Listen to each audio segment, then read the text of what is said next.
Good morning, everybody. We are live on a Thursday morning. I was just saying to Phumi, I'm so happy to be here this morning. I'm happy. I'm feeling good about the world. I'm excited about December.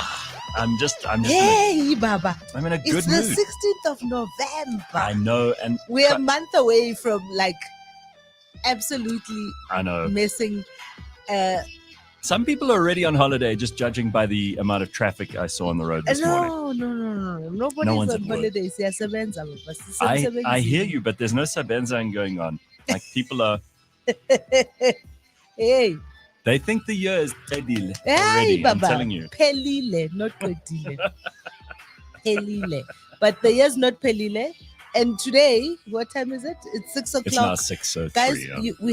we have 4.5 South African hours. Hold on. We have 4.5 South African hours to put our collective energy and thoughts and everything on two things. Mm-hmm. Either an absolutely downpour in Calcutta, or we win the toss. God, I didn't know what the hell you were talking about for a second there, and then I suddenly went, oh, yeah, the Cricket World Cup. We need a downpour. So is that what we are requiring here in order to win? Not to win, to get to the final. No, if we win the toss, then we're winning. I always say I'm no good when it comes to the sports stuff. And, we've got this thing with super bets now, which honestly, I've got to thank them because they've made me interested in sport. I've never really cared. And there's a lot in the world that you don't have enough spectrum available. The digital spectrum they had to make available in this country when they changed the SABC to digital. I don't have enough spectrum available to care about everything. So I'm very judicious about what I spend my time watching, listening to, looking at on social media, all of that stuff. And what I've found is I've whittled away more and more over time so I could pay attention in greater quantities to quality. Oh, my God. I have bandwidth. But cricket, you do. I don't know how you get this bandwidth. That's why you can read 500-page Zondo reports. I have bandwidth and you do. So don't forget, I'm also a boy mom and we're at a boys' school. So over the years, I've had so you know about back. How many leg buys, Can I, okay, but I will tell you this. I'll tell you this. This is going to interest you about how I got to know about cricket. One of the ladies that used to look after Kaneho when he was very small. Yes. Makatleho. Makatleho was actually the lady that helped Neo, my ex-husband's mom, at home. And for years and years, Makatleho was Gogo's helper. Mm-hmm. And when I had Kaneho, she came and she lived with us and she helped me. Makatleho is from Lesotho. Mm. And Makatleho is a sports fanatic. She is the person that taught me about cricket. Did she always have it on in the background? Listen, when cricket used to be on SABC 3, guys. Yes. When you remember those days when cricket used to be on SABC 3? And when they used to, didn't they also have they had the commentary on SAFM or something? SAFM had the commentary. 2000, Radio 2000. No, I think it was SAFM that would have, and because cricket is a colonizer sport, Rabana. It's always been the sport. I never listened to aristocracy. SAFM or to what's his name 2000. I wouldn't know the difference. If 2000 popped up on my radio and SAFM did, I wouldn't know which one was which. So anyway, yeah. So Makatleho taught me all about. Makatleho taught me about the overs. She taught me about the LBWs. That's phenomenal. She is the person that people like that and explained the whole thing to me. So now here I am. You're my person here this morning because when you started on a downpour in Calcutta, I was like, oh God, what is this? Some monsoon. It is monsoon season. That's why it's possible that natural disaster, climate change. All I'm thinking is what's happening. And then I suddenly go, you idiot. It's like the World Cup of cricket and South Africa and India are at the top of the table and we have to get to the final. And that makes sense now. I'm not asking for a natural disaster. I'm just asking for the game to be washed out. Okay, so what would that mean for us? That means we go into the final. That means we go directly into the final against India. Because. And what do you really think, since you now are my interlocutor on matters to do with Cricket World Cup? See, this is great. I have Phumi here on a Thursday. I've Ben here on a Friday. So by the weekend, I can sound like I can sound like I know what I'm talking about. I won't watch, but I'll know. That's never going to happen. You think I'm going to sit and watch cricket? I would rather watch paint dry than watch cricket. But considering it is a World Cup final, I may have to reform on that front. But by Saturday, I'll know everything. So, okay, if we go in against India, Phumi, what do we think our chances are conceivably here? Because India looking superb. Our chance is still like slim, right? Because if we thought the game in France against France was bad, can you imagine the number of screaming Indians in that? Oh my God! And cricket is their thing, right? And the little bit that I've seen, when I have turned on the TV and the Cricket World Cup has been on, is the fanatical devotion with which the audiences in India are receiving this World Cup. So we have got to watch. I mean, we need extra security for our team, even if we lose. But we'll be in the final. We'll be part of the top two. We are already in the top two, which is why if we get rained out today, we'll get into the final, because this is just how cricket Carl says if we get rained out, we go through to the final. Absolutely. I could sit and watch every ball of a 5-day test match. I have tea when they have tea. I have lunch when they have lunch. I can't watch every day of a 5-day test. Which is why I absolutely love the 2020. Yes. Because it's, the 1 days are my ultimates. I love those. That's consumer cricket, right? Yeah, I love those. That's I really wish. Unfortunately, I mean, I think schoolboy cricket is suffering because cricket is such a long game, and it can get boring for the boys, right? People's attention spans are just getting shorter and shorter. It does get boring for especially the littlies, the prep school boys, because not everybody gets to play, and you're out in the sun and you're just hanging out over there. And, I always used to hate fielding because it was most of the time you're just sitting there. See, again, I played this at school, but I just loathed team sports, and I loathed not being in the center of the action because I thought, well, I'm not playing a role. Yeah. It's an ongoing pathology in my head. So that's also why to this day I cannot go and play golf or do some of the things that good, solid people do for me. I just don't have any capacity for it. I've never developed that kind of what do they call it? Maybe you're not like a kinetic reflex. guy. It's like a reflex. Which is also another thing. There is a thing. There is a thing. There's some people who are just physical and athletic, a la Ben and Mulelo, and this is what they really. This is what they do. It's what they do. It's what they're great at. And then there are other people who like drawing complex architectural. You make me sound so boring. Okay, but I am. So let's look at some of the things that are happening this morning, because we've got a bumper edition show today. Look what I brought. What did you bring? Oh, is that just to power you through the morning? It is, because I was anticipating this bad boy. This is a coffee, and Phumi was holding up a Tinky. Tinky. I haven't seen a Tinky in a long time. I didn't know they were still making them. What? They even have ads for them these days. Because they used to be. Man, they were so delicious. When I was at school, I think they brought them out, and I thought, ooh, nothing tastes better than this. Like, do you know what the other thing is when you walk past? So the place that I buy our coffee here in the mornings, they do freshly baked bread in the morning. No bread. And I walk in there, and I'll tell you what, even though I know everybody's telling me bread is so bad for you, and I smell that, and I'm like, should I buy it? I never do, but it's so Gareth, there's no better smell in the world, right? Bread can't freshly be bad for you. baked bread in the morning. I will say this: bread cannot be bad for you. As you know, I may not be a prayer warrior, but I am a praying girl, and I grew up in a church. Bread is the only food you pray for. In the Lord's Prayer. Oh, yeah, that's true. Give us this day our daily bread. Hallelujah. Oh, so actually, Hallelujah. all right. Okay. So how can it be bad for you? All right. Well, we've got a bumper edition of the show this morning. We'll be doing what we did for 6 years anyway, because Ryan comes in this morning. He's like, are you ready to do 3 hours? I'm like, dude, we used to do this. You remember?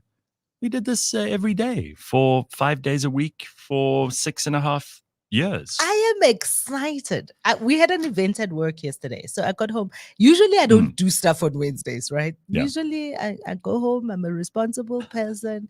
I go home. I have supper. I watch TV. I read. I go to bed at a reasonable time. Yesterday we had an event. I got home at 11. Oh, man.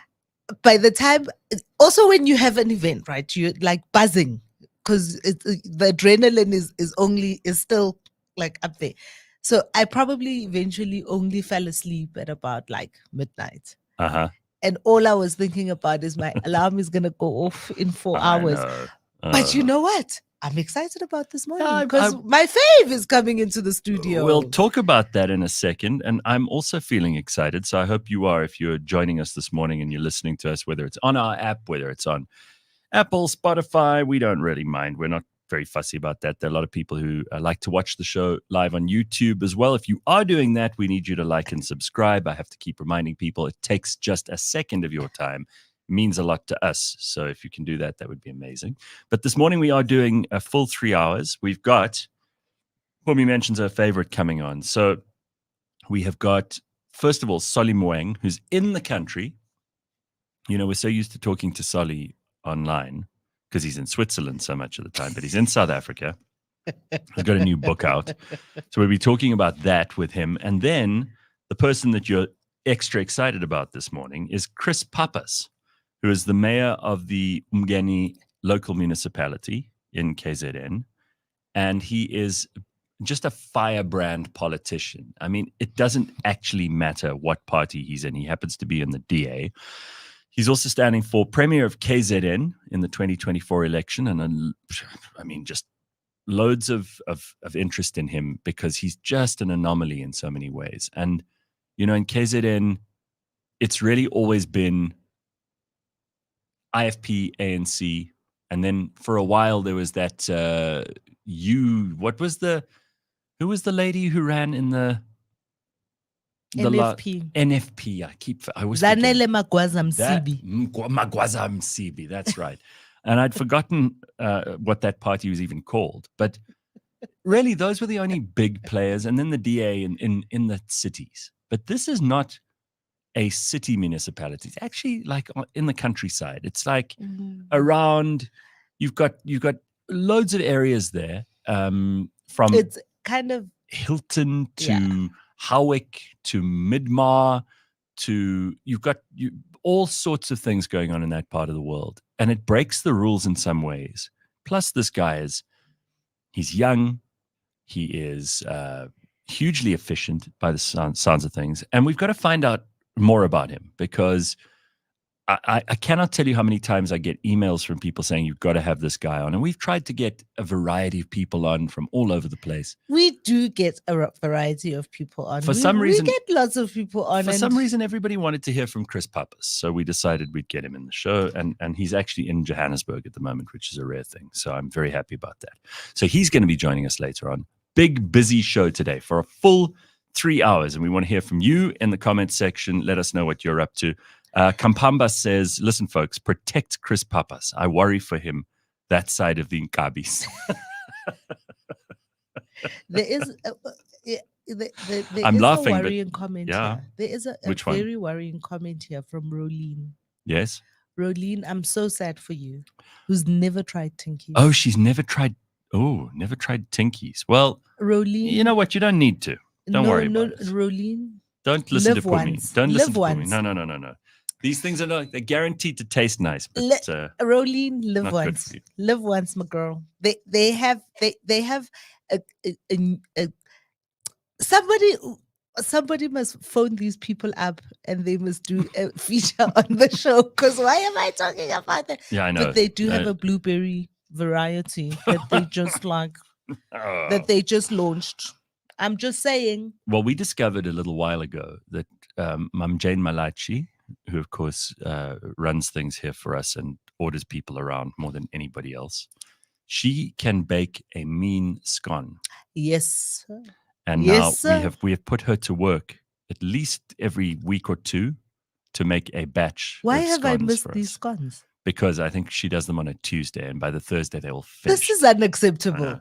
This is unacceptable. I have been deliberately kept out of the scone eating in this office. I will rectify the And situation. I just want also one last thing that I want to draw everybody's attention to my vintage Cliff Central. Oh wow, yeah, this was from the Wumandla era. Shirt. Huh? Look at that. Look at First this. of all, it's pink because we made them for a Women's Day walk or something that we something did, of that nature. Yeah. I want you to understand, folks, that I've been here from day one, and they are leaving me out of the scone eating activities in the studio. I feel this is Pumi's cry for help. I'm just saying. I've been here. I've put in my time. I've put in my juice. All right. People are eating scones without me. Now you've guilted me into making the scones available on some other day. All right, let's talk. When I see her just now, when I walk out. Oh no, you will. So let's talk about the most important story of the day. A Nigerian woman has set the Guinness World Record for making the longest handmade wig. Helen Williams constructed a wig for her head that stretches up to 351.28 meters.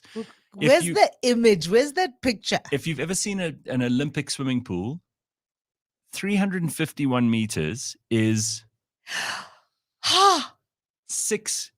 7 times an Olympic swimming pool. That's her wig. Now, I don't know where she's going to wear this. I don't know if she could ever do anything with it besides pose in this picture. But it almost looks like she's surrounded by kelp at the beach. She spent 11 days and 2 million naira, which is $2,500 to create the hairpiece. It took 1,000 bundles of hair. 12 cans of hairspray, 35 tubes of hair glue, and 6,250 hair clips. Why is the right answer? Or rather the question. The answer is nobody knows. It is bizarre, but this is the kind of, maybe she just wanted that Guinness Book of Records. Which ain't a bad thing to want. No. It ain't a bad thing to want. We're talking about her. So what else matters? If nothing else, she's being spoken about now, and that's what she wanted. So you know what, Helen? Well done. But I can imagine very few things that would be worse than dragging around 351.28 meters of hair. Also, I mean, if you get an infestation of something in that hair, I mean, that's 351. That's like a biohazard if you get lice. That's almost like that. That's almost the thing. A soccer field. It's almost the perimeter of a soccer 400 meters would be a whole athletics track, for example. That's why I said it's 7 Olympic swimming pools lined up back to back. It's quite a lot. Yeah, it's very bizarre. That wig length is great for strippers. Give me the inches, please, says SM. Yes. Jesus. The things the audience finds important here is that this is good for strippers, right? Why do I get the Ring vibes when I look at that pic, says Locust ZA? Yeah. She doesn't look too happy about shampooing that thing, says Sunmarie. Well, I think you wear this once and then you can it. You put it somewhere. So put it in a museum. So what I've always been fascinated by, and you can enlighten me on this, is what you do during one of those extremely long hair appointments that a lot of black women go for, because it can be hours and hours and hours. So I have somebody come to my house to do my braids. Very good. And therefore I can watch TV. Because I think about but you also 2-hour flight to Cape Town, and for me to sit in a you read chair, a book. I've tried that. You read a book, you listen to podcasts, you gossip. Okay. It's an important part of the ritual. Right. Yes. Part of the ritual. Because how many hours are we talking about here? For you? It depends. It depends on what it is, right? All right. So, it depends. So what you got in at the moment, these braids? What are we talking? These braids I actually did for a friend of mine was making a TV commercial.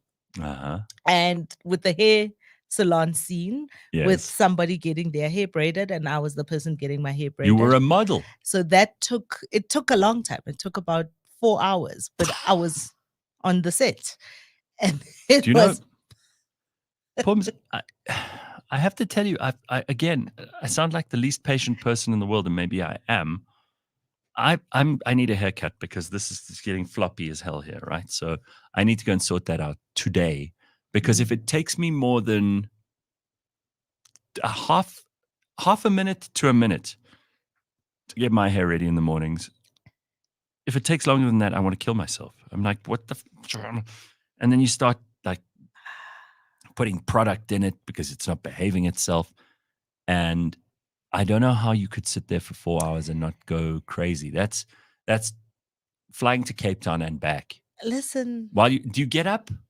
Yeah, you can get up, but you don't need it. Listen, this amazing. Bona. The rituals of beauty. The rituals of beauty. I know. Let's just take, okay, so hair is one thing. The other things that women have to do. Listen, that girl here took 11 days making 300. Sure, this is it. So let's look at some other things, because guys, we don't ever think about this. But let's talk about, for example, manicures, pedicures, facials. And by the way, these are not things that only... But those ones are... I'm saying to you, just the rituals of beauty, the morning ritual of getting ready for a lot of women is quite a thing, right? Because you must cleanse, you must tone, you must moisturize. Carl says, my wife is a white and she goes to the hairdresser for up to 6 hours. It's fucking ridiculous. That's Carl. These things are... this kind of self-love and self-care is also important. Okay, but let's just look at this stuff. Because again, guys, and by the way, this is not just housewives who have time on their hands and money to spend.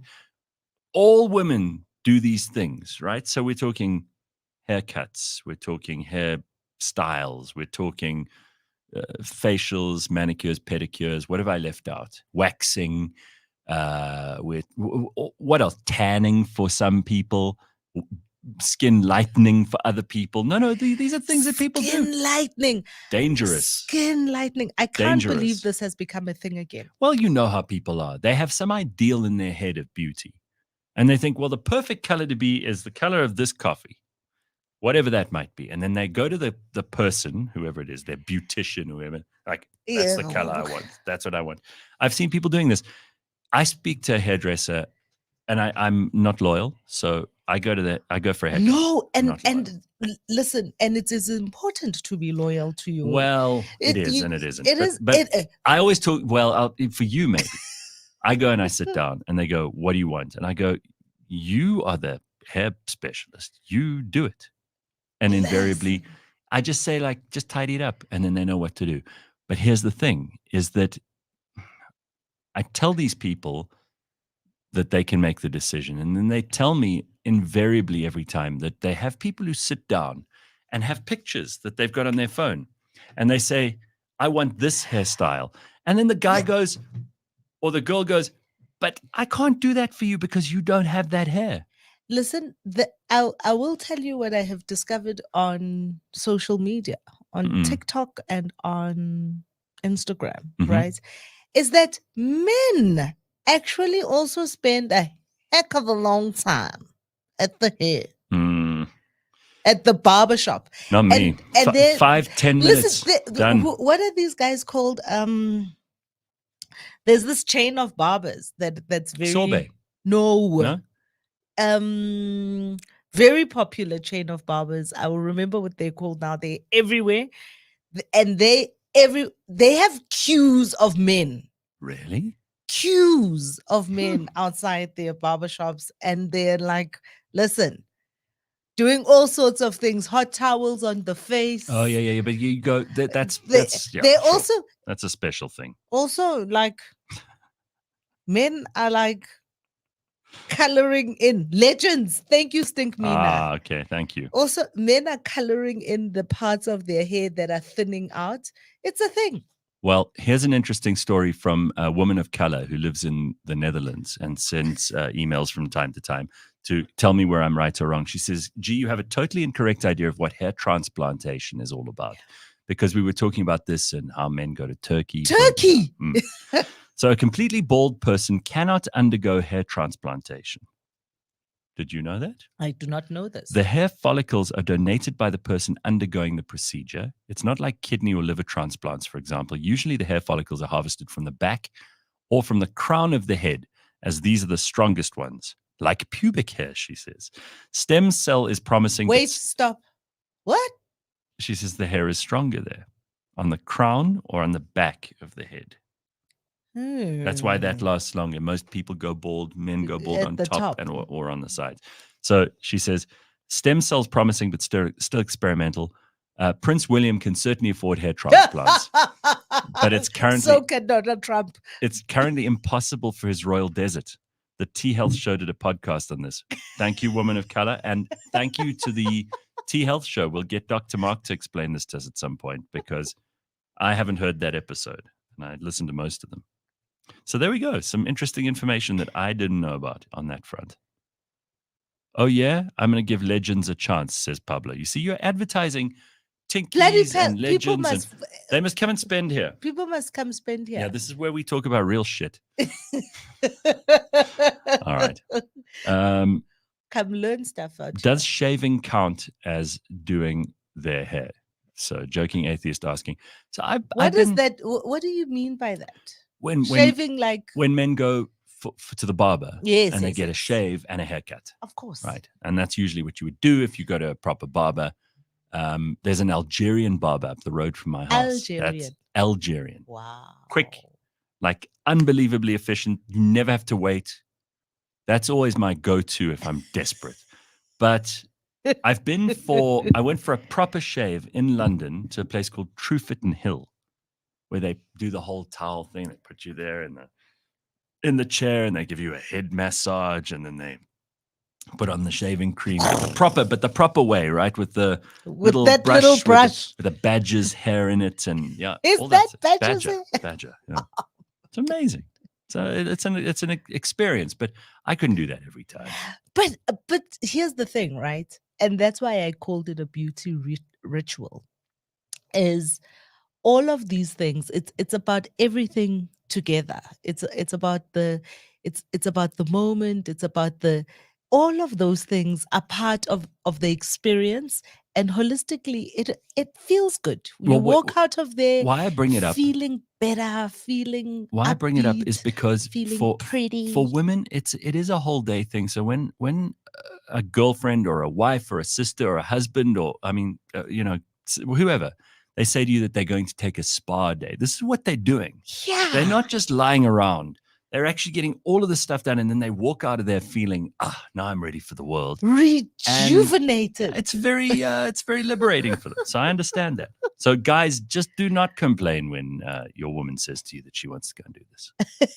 Okay? It's very important. It is. And just besides the fact that it's a hell of a business, right? It's a hell of an industry. Mm-hmm. The money that's in that industry.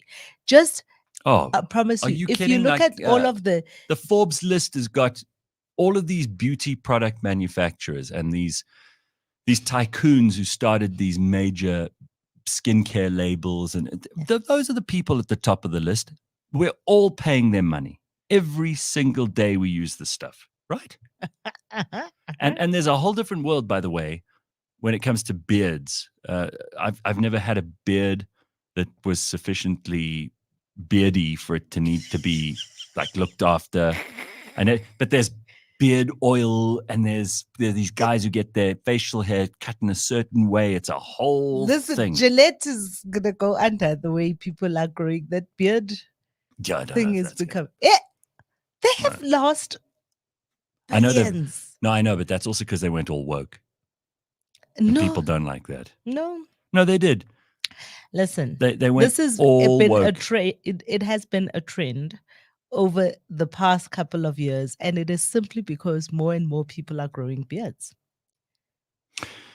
So I can't do it. Hey, after beards and ponytails. Yeah, there was also that thing with the ponytails. Here's something I can weird white guys. I will swear this. There is no chance in hell you will ever see me if I live for 200 years with the ponytail. With a ponytail or a beard, it's not going to be a thing. I just feel like I'm grubby and unkempt if I go out without shaving. I feel like I haven't put in the requisite effort to be around people. Yeah.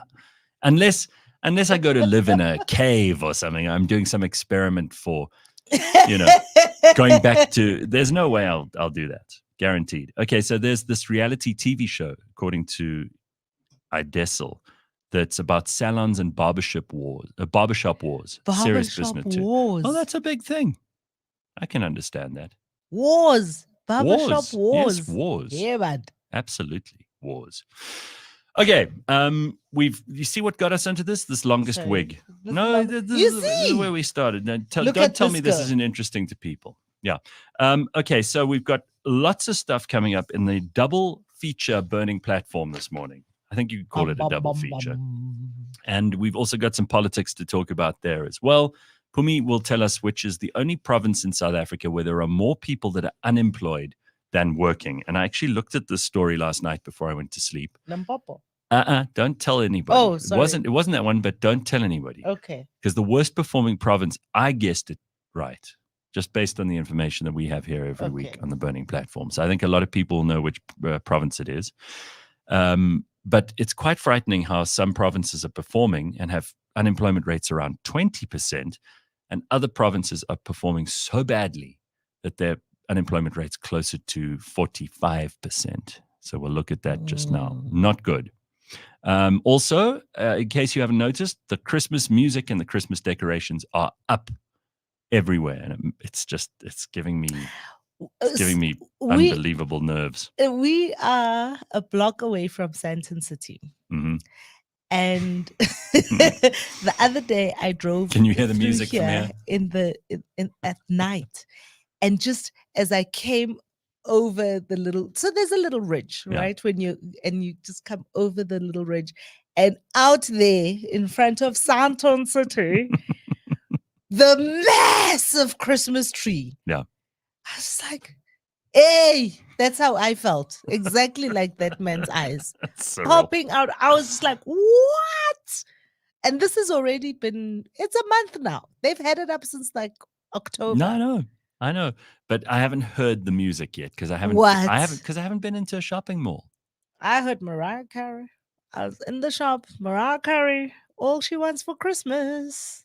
I love it. I don't have a problem with it. We used to do the Boney M acclimatization program when I was still doing radio, and we would play a little bit of Boney M every morning to just get people acclimatized through November. But I'm all for it. I love that stuff. So, but we are like a week and a half away from America's version of Christmas, which is Thanksgiving, Black Friday, I would say. Well, Thanksgiving and Black Friday, same weekend, right? Because I had a whole bunch of Americans here on Monday, and they were talking about, we're getting ready for Thanksgiving. And it's going to be really exciting. I'm like, do you even do that here? Because they're all, they work in diplomacy, so they're in South Africa, but they're still so thoroughly American. Oh, Black Friday. Are you excited about that? You don't participate in that I live stuff. in Cyril's economy. No, but you don't go to the shops and line up like other people do. No, you would never do that. But you go online. I do go online and check out some of those things. But you can smell a special. Boy, when I tell you. Diesel wants to know, this is a good question. Do I lose my black card because I prefer Michael Bublé over Mariah Carey Christmas? No. Christmas is like it's like amnesty. Yeah. Christmas is like amnesty. Yeah. This is also why like there are white people that like Boney M. Big like me. Right? But then that's the Christmas is amnesty, guys. That's the Jamaican thing. So There's Boney M. There's Michael Bublé, who, by the way, I can't stand him. But all right, that's him. Then there's what are the other big ones? Mariah Carey, obviously. But there are also some of the older, kind of more jazzy. Oh yeah, like Nat King Cole, like Nat stuff. King Yes, Cole, definitely. people, Nat King Cole. And then I get very nostalgic, and I'll sometimes be driving home around those last 2 weeks of December, and I'll be driving home from here, and then I'll go onto YouTube and I'll find these orchestral and choral versions of Christmas carols, which that stuff, I just love it. My friend, love that stuff. The Mormon Tabernacle. Oh yeah, Mormon Tabernacle Choir. Best, right? Mm-hmm. Yeah. That's good stuff. This is also in the 2 weeks into the new year, right? In the Catholic calendar, it's still technically, because leading up to the Magi kind of going home. Yes. So there's still Christmas carols. There's still Christmas songs. You're Catholic. I've never understood, because even though I'm supposedly was baptized in the Anglican Church, and they're very similar. What the hell's Michaelmas? I have no idea. Okay, because that's a thing that I've never understood. It's part of You might have to tell me what it is in Zulu. Let me look at it, because I got to find out what this is, right? And maybe if someone else knows. You might have to tell me what it is in Zulu. So it's in September, so it's already past. We don't have to know about this. It's a Christian festival observed in many Western Christian liturgical calendars, 29 September, and on 8th of November in the Eastern Christian traditions. It's one of the 4 quarter days of the English and Irish financial, judicial, and academic year. Yeah, okay. That doesn't sound like us. Church. No, it doesn't. Yeah, I don't know what that is. And they name it from Archangel Michael, the leader of heaven's armies, who defeated Lucifer. Okay. Because I've heard this used, and I don't know what the hell it means. Now I've set cat among the pigeons. Now I might have to go and look it up. Bing Crosby is another person who Louis says is very worthwhile. Bob Dylan has a Christmas album. Really? Yeah. Hark the hearing angels sing. I've never heard Bob Dylan. The newborn king. I've never heard Bob Dylan singing Christmas carols. Night, holy night. Listen, Christmas carols are the best. Elvis Christmas carols are good too. Or Christmas songs. Yeah. This is the Hawaiian Christmas. I'm telling you, that's a good one.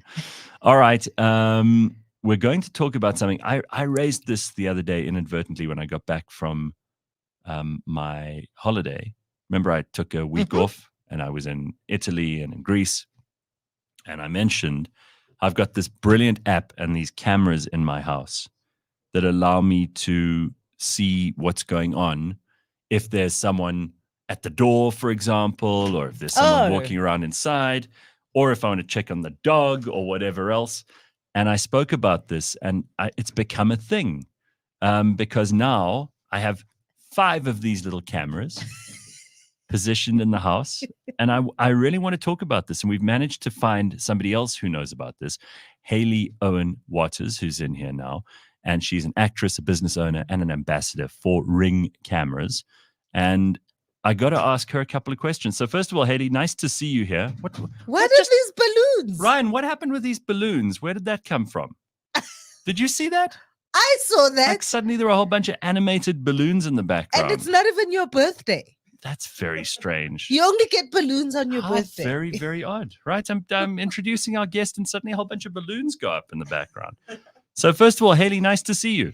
Yes. How are you? Hello. Yes, lovely to be here in this beautiful environment. And you've woken up so early to come and join us, which is so nice of you. All right, so you also have these Ring cameras. It's not just me.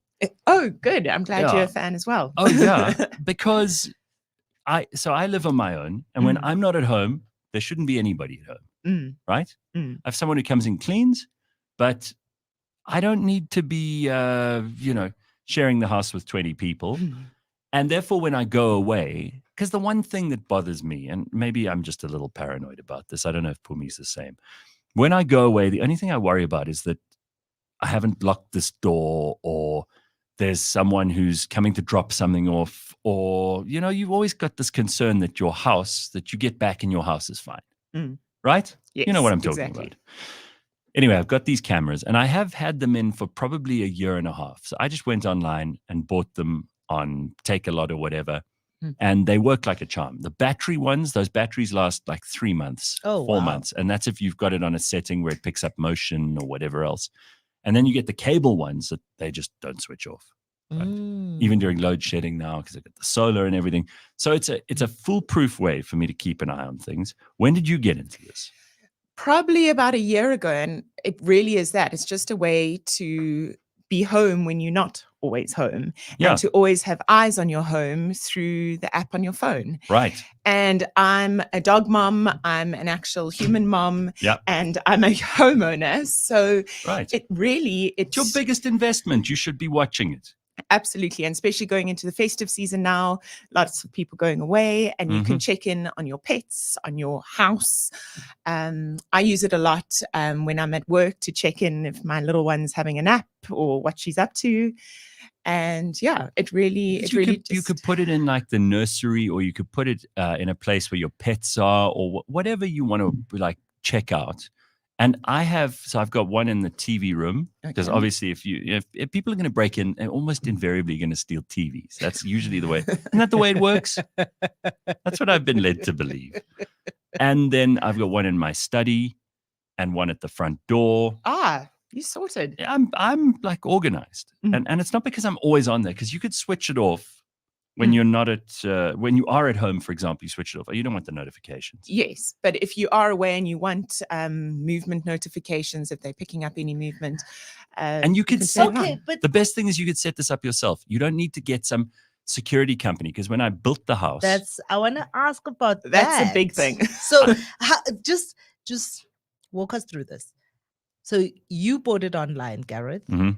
But it seems to be like a DIY thing. You can just so easy. Yeah, really, when the app actually talks you through the installation, and it really takes like 10, 15 minutes. And they're outdoor versions. So I've got one on my patio looking into my garden. I've got one at the door. So if there's a delivery, you can see who it is before you open. You can even talk to the people and ask where it's from. Right. And I've got one in my child's nursery. That's all you need. And then on your camera, so you've got a movement activated one. Then on your app, do you have to go into the app to see what's happening, or does it pop up like a message? So it's how you set it up. If you want notifications that movement's been detected, you can set that up. Or if you just want to keep the app for when you want to look at it, you can, and then you can see what's going on there. So it's really how you set it up, but you can get all the movement notifications. There you go. Look at that. Let me show Phumi what I've got going on here. So I've just activated it now. So it shows me what's happening in the study, and what's happening in the TV room, and then what's happening in the laboratory. Because I've got a laboratory. And do you talk to your pets? No. I don't use the talk, but you can. This is an amazing thing, right? It talks into what? Yeah, it's like a little speaker, and it goes, "Hello, what are you doing in my house?" But there's poor Alice. So I found out the first thing I heard about this, and that's why I decided to buy this, because I moved into the house, built the house, and I looked into these security systems, and it's like hundreds of thousands of rands. Plus, they're putting cables all over the place. They're messing up your house. You also got people installing them who you don't necessarily know. So it needs internet. It needs internet, but if you've got Wi-Fi in your house, it connects to the Wi-Fi. Yes, and there's solar versions, there's battery versions, there's plug-in versions. Yeah. So if it needs internet, does that make it vulnerable to hacking? So there are various, a lot of people have that question, but there are various privacy settings installed, and they've really looked into this very well. There's, it's basically tight security. So it would be the same as the security that you would use on any of your devices. It works just like that. Yeah, and you can also block the camera if you're all home and you worried about, I don't know, someone else that has maybe I don't know, access, because there's family sharing on the app as well. So you could have access to Gareth's cameras if he gave you access. But if Gareth's at home and he doesn't want, if I don't want my hubby looking in or something like that, you can block So you got some issues. You can block the camera. Switch it off. Well, you know, like some people, for example, they don't want someone else watching their kid while their kid's like wandering around the house or whatever. You could switch that off. Yeah, that's a much better example. It has great like functionality. And the reason we're talking about this is because I inadvertently brought it up the other day when I got back from holiday. And it turns out that these are now selling like hotcakes in South Africa. And a lot of people, we live in a country, you have to be concerned about these things. And if you have peace of mind about that stuff over the December holidays, perfect. I'm trying to talk my parents into it as we speak, because they don't want cameras in the house, but they kind of do when they're not there. And, so now I'm helping them to understand how easy this is. I'm also interested in the cost of it, right? So you've got the Wi-Fi internet cost, you've got the upfront purchase cost. Is there any other cost? If it's an app-based thing, it's a free app. It's a free app. Mm-hmm. Yeah, I love the word free. The only other cost that can be involved, if you want the footage to be saved and backed up to the cloud, then there's a small subscription fee. So, for example, if you want to go back and look at footage from a week ago, 2 days ago, that kind of thing. Like let's say someone breaks in and steals your TV. And you've got the subscription, you can go back and you can actually watch it. You give it to like your security company to look at. You could give it to the complex's management if you want to identify who the person is or whatever. But that's only if you need to subscribe. If you've got this motion detection and all that stuff on, then as soon as I get a notification that someone's in my TV room, I can just go and look at it straight away and I'll see instantly. And you can also sound an alarm, which I really like that feature. Yeah. So, if you were to get a notification, you can push a button and the camera will sound an emergency alarm, which obviously has its benefits. A lot of people in here are talking about people who hack into these things. Of course, there are people who could do that, but I don't think that this is your biggest concern. And speak to the children at night. Yeah. No, look, I mean, there are people who can, some people talk to their pets. I know someone who will remain nameless who has cats. And she talks to her cat on one of these things. Has anyone told her that the cats ignore her? Of course they do. But she doesn't believe it, right? She thinks they need her, I don't know, moral support or something. So she talks to them. But you also get a doorbell. Yes. So if, for example, who doesn't get deliveries these days of whatever kind? So you can have this doorbell. The person who's dropping off the package rings the doorbell and it comes through to your phone and you could say, oh, thank you very much. I'm not at home, but you could just leave it at the door and it'll be fine. Then you know it's there when you get home. It should be waiting for you at the door. You can see the delivery person. They're happy because they've spoken to you because you're not at home all day. Yeah. And it's HD camera. It's color vision. It's two-way talk. It's awesome. And also with the privacy, it's the largest selling security brand in the States. So they will make sure that it's secure and it's safe. It wouldn't be the largest selling brand, if there were any vulnerabilities. Well, people say here, somebody's in the comments saying, ideally link it to the motion detector. That would be a great thief catcher. That's the whole point, So TP says we use ours to sort out sibling rivalry. You rewatch the video to see who was guilty. Yes. So if people are stealing the sweets or something in the kitchen, that's a way to keep an eye. It's a great way to look over what's happening, like in the playroom or the nursery or the garden. Yeah. I didn't start that fight. Yes, you did. I can prove it. You teach them about the criminal justice system early on. Exactly. And by the way, it's also useful if someone in your house is extremely fat and is stealing midnight snacks. Then you can go onto the footage afterwards and say to them, it was you. Stop eating. Do you know what I actually like it for in the middle of the night? If you've got dogs and they suddenly start going crazy, you always kind of get a little nervy. And you don't want to necessarily go and look like... Exactly. So I just kind of go to my app, I turn the light on, the floodlights on the camera on outside, just have a little squiz around the garden and then kind of can settle back to bed. Right. Joking Atheist says it's a great way to watch the wife with the neighbor. Yeah. Okay. So all you have to do, Seth wants to know, how do you buy it? Well, it's easy. I mean, I bought mine online. So I just went on to Takealot. And you could buy as many cameras as you need. If you only need one, buy one.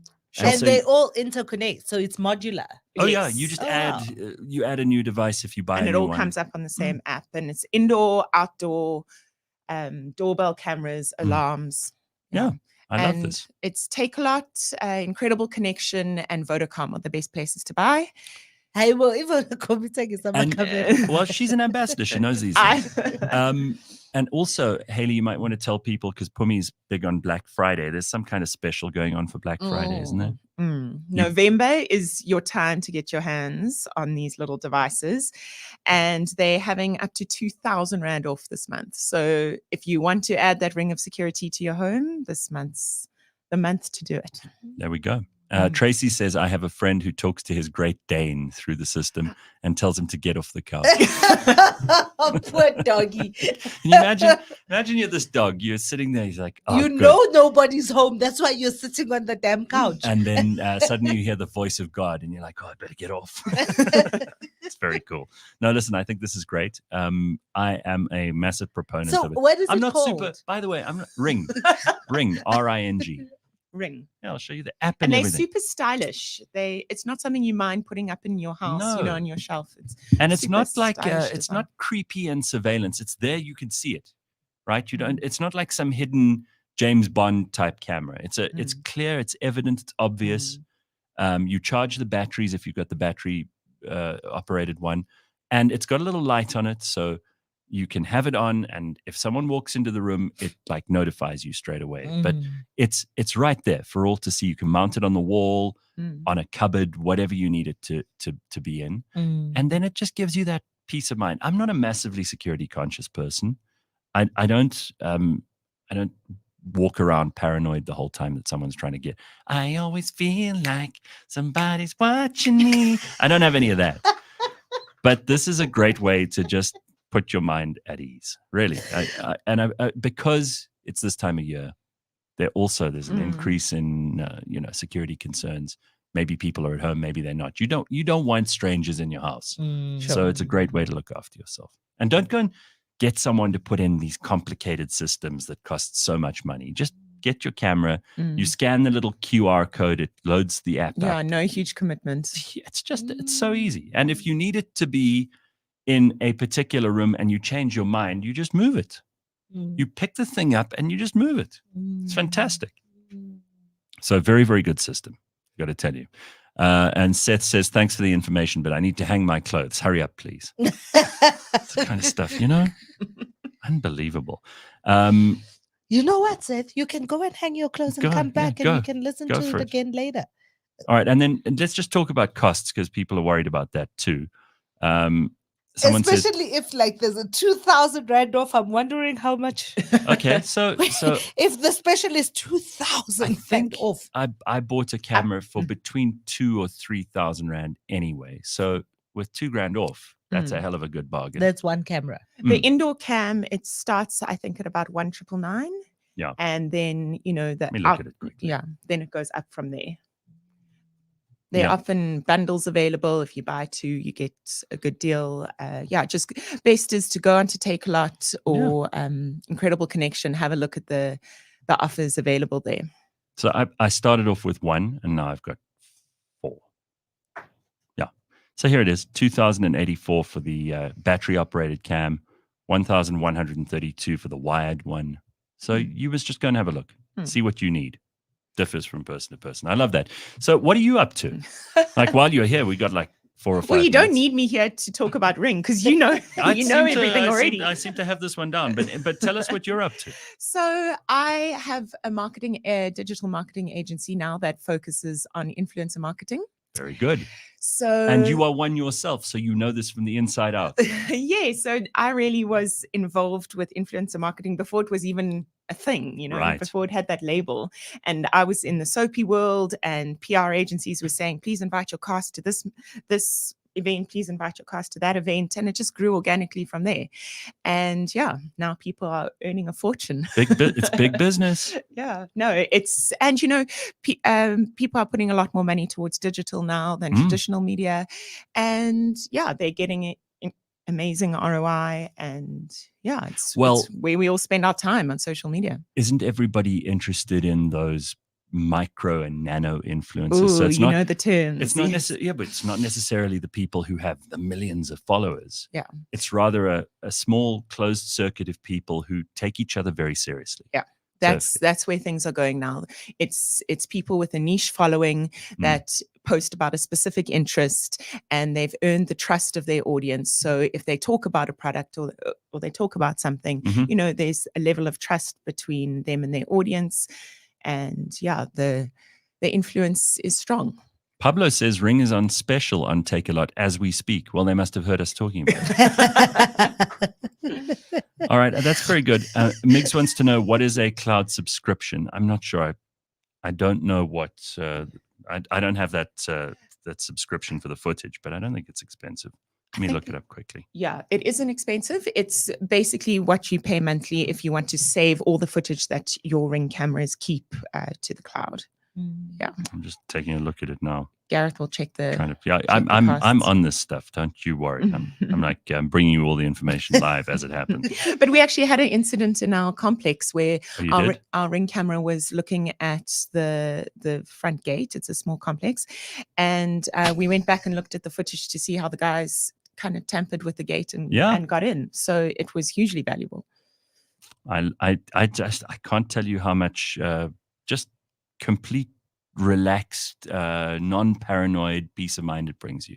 So think about doing that if you are worrying about it. My neighbor's dog, see this is Cyberog. My neighbor's dog is pooing on our lawn. We live in a complex and the front gardens are not fenced off. He gets up very early and lets the dogs out. We just need the proof. So this is what you want. This is exactly what you need. It's amazing what people need this for. Right? Yep. Unreal. All right. Well, listen, Hayley, thanks for coming. Solving neighborly disputes. Phumi, you need this in your neighborhood because you have neighborly disputes all the time. Listen, I'm not getting involved in any of that. Did I tell you about when my dog got out? No, what happened? Oh my God. So we have a little pug and he's old. Mojo. And no one knows because I keep to myself. So no one knows in my complex that we have this dog because it's inside or on the other side or whatever. Right. I have no idea who left the back gate open. And poor Mojo got out. But Mojo was also just hanging around near our gate. But Mojo doesn't have a tag with his name and my number or whatever. And I was away. The WhatsApp group is going crazy. Did you have to admit and it's your generally dog? I ignore the WhatsApp group. I just check every now and again what's happening. I'm ignoring this thing. I'm at a funeral. A friend of mine had passed away. So I'm ignoring this thing. Eventually, like hours later, I go into that thing to see what's going on to try and catch up.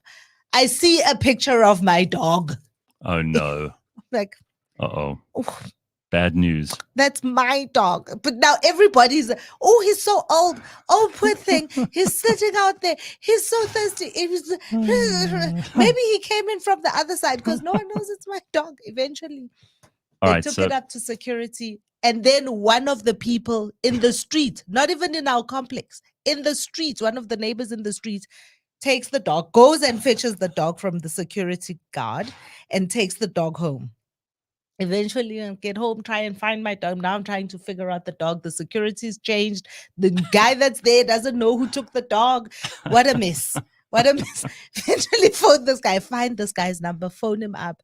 Hi, that's my dog. His name is Mojo. Does the man not ask me to give him an identifying mark? Says, how do I know it's your dog? In case you were like a dog kidnapper. Huh? Is this what you got? His name is Mojo. Unreal. Just say Mojo. You'll see he'll respond. Then you'll know it's my dog. Shame, man. Anyway. How old? Very old. Very old. Okay. Mojo's from 2014. Sure. Okay. So almost 10. He is an old dog. Shame.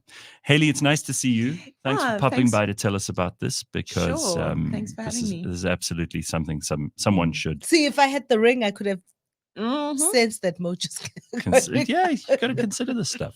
All right, and we'll see you again soon. Thanks, Hayley.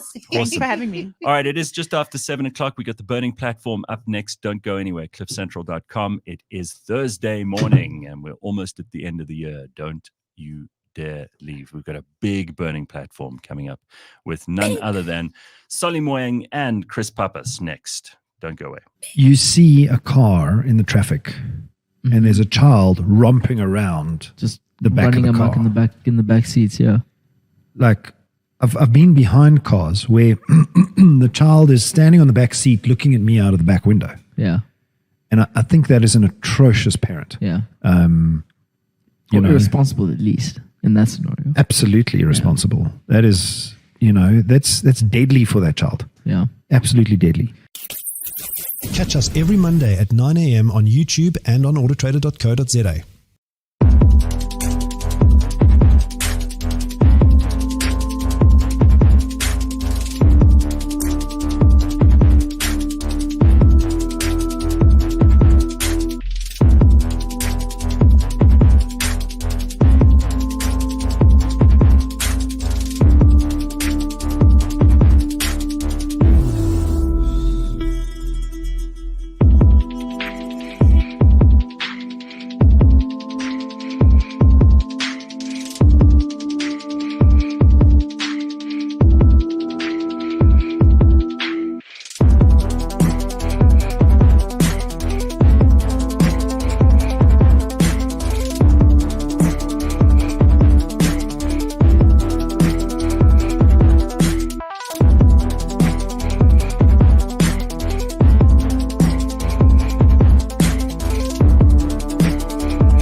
Our industry is set with all of this jargon and all of these acronyms and stuff like that. So what is an omni-channel customer engagement? What does it look like? So if we think about the contact center world historically, how do we engage with our customers? So typically it'd be a phone call. You have a bunch of agents that are continuously manning in and outbound calls. And that's how our customers used to engage with us. Your end users and your consumers are all moving, more to the social channels like Facebook, WhatsApp, Twitter, all the different other omni-channel, or I would say social channel environments. So your end customer doesn't need to necessarily, call you or call your business to engage, where they can now engage with you via their preferred social channel, whether it be WhatsApp, if you have a chatbot as an example. So all the omni functionality is around the customer's choice of engaging with your business. Thanks for listening to Unbundled, brought to you by Catalytic, a series that aims to demystify technology so that you can make smarter decisions for your business.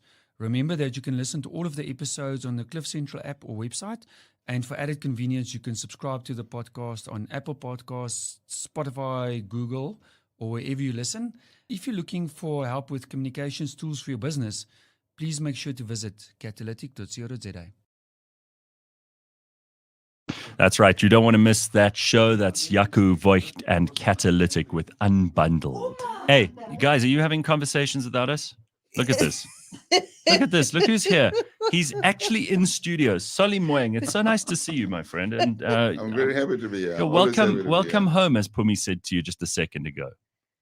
It's nice to have you in South Africa. We usually talk to you online. From the person in the pictures. I know. You're much taller. He's a very handsome man, this, and he's dressed immaculately. He's in the khakis. I know and he whites. arrived here in the neutral tones. I need somebody to cut my hair. Just grab that mic and pull it a little bit closer. Closer to you, yeah. Be comfortable. There we go. There we are. Very good. Okay. So, Solly, you are here for a number of reasons. I mean, first of all, you shouldn't have to explain why you're here. This is your country. You can go wherever you want. But you're an expert in brand reputation management, let's remind people, part-time lecturer at the EU Business School, as well as a freelance writer and columnist, and a regular favorite on this show, which we're delighted about. Last time he was here, we spoke about his new venture, which is a think tank called the Africa Brand Summit. And you want to give us an update on that quickly? Well, the Africa Brand Summit remember there was a government-funded campaign called the Guerrilla Campaign, their words, to destroy it. And so the last time we had a full summit was in 2020. 2021, we didn't do. I was limping away from all the pain, and people were called basically to not support this thing. No, they were threatened. actively working against you to try and cut active. you off at the knees. Yeah. Did you ever find out why? Well, apparently Brand SA felt that they should be doing what I was doing, but they were not doing what I was doing. So they said, why? Apparently questions were, why is this doing this? We should be doing this. I mean, look, the people in the marketing department of Brand SA came to meet me in Cape Town, including their chief marketing officer at the time. They wanted to work with me. We started working on an MOI, but their CEO at the time said, nope, we're not working with this guy. He's going to embarrass Zuma. There was a dude called King. You were going to embarrass. You were going to embarrass Zuma. Yeah, so like he couldn't do that himself. Yeah, well, he was doing it already. So they said, we're not working with this dude. He certainly didn't need your help. And then in the board, look, it's important that we say these things. I think the board of Brand SA, for at the time at least, they forgot that they were working for country. They were working for Zuma, for the ANC. They were captured. They were captured. Everyone else. They were at the beck and call of politicians. Anybody who didn't speak the way they did, or who they felt would call out things for what they are, would have problems. So I know I'm one of those people. And so apparently a campaign was fun. So when this event was held very successfully in 2018, 2019, everybody said, please bring it to Joburg. And this is where they took out everything at it. They threw everything at it. And it was financially painful for me because people were going to sponsor it. Well, they attacked your business. Yeah, this is like cancel culture on steroids. But it went beyond the Brand Summit. I mean, we've spoken about this before. I really don't want to be the victim because I knew when I went into the kitchen that I would meet this kind of heat. I mean, even in my own other consulting businesses, associates were told, look, if you work with Soli, you're not going to get that other one over there. Remove Soli from your website as an associate, and then you get this business. This sort of thing. So we like to say that there's freedom of expression in South Africa, which there is. But what they do, unlike in a place like Egypt, they don't arrest you. What they do is they clip you where you earn your living. They damage your livelihood. That's what they did to me. I mean, I'm pretty sure you never had any government business. We certainly haven't. No. I mean, despite very cordial relations, we've spoken to a number of departments in government. I'm actively trying to remind them that we're not in principle opposed. We want a government that works. Of course. And we will support government with media and content, but we've never had any business. Yeah. Never. Well, yeah, I think, Soli, you also raised something quite fascinating for me about the separation of the state from the politicians, right? Which over the years, and I think it definitely steeped in quite deeply in the Zuma years, but we still have that problem where really there is no line between who is doing what and with whose money and for whose benefit. Correct. And now that it is the silly season in politics where everybody is out campaigning, we also see a lot of that kind of being brought to bear, just in terms of how campaigning has been done. And very famously, a couple of years ago, you'll remember the Combi Cots story. Yeah. I don't remember the Combi Cots story. You don't know that? Okay, so there was a politician who was caught on camera in a work setting, absolutely lambasting, and now I will have to remember what her name is, talking about building combi courts and the fact that we want the combi courts so we can campaign for our people. Yes, I remember. Now vaguely, yes.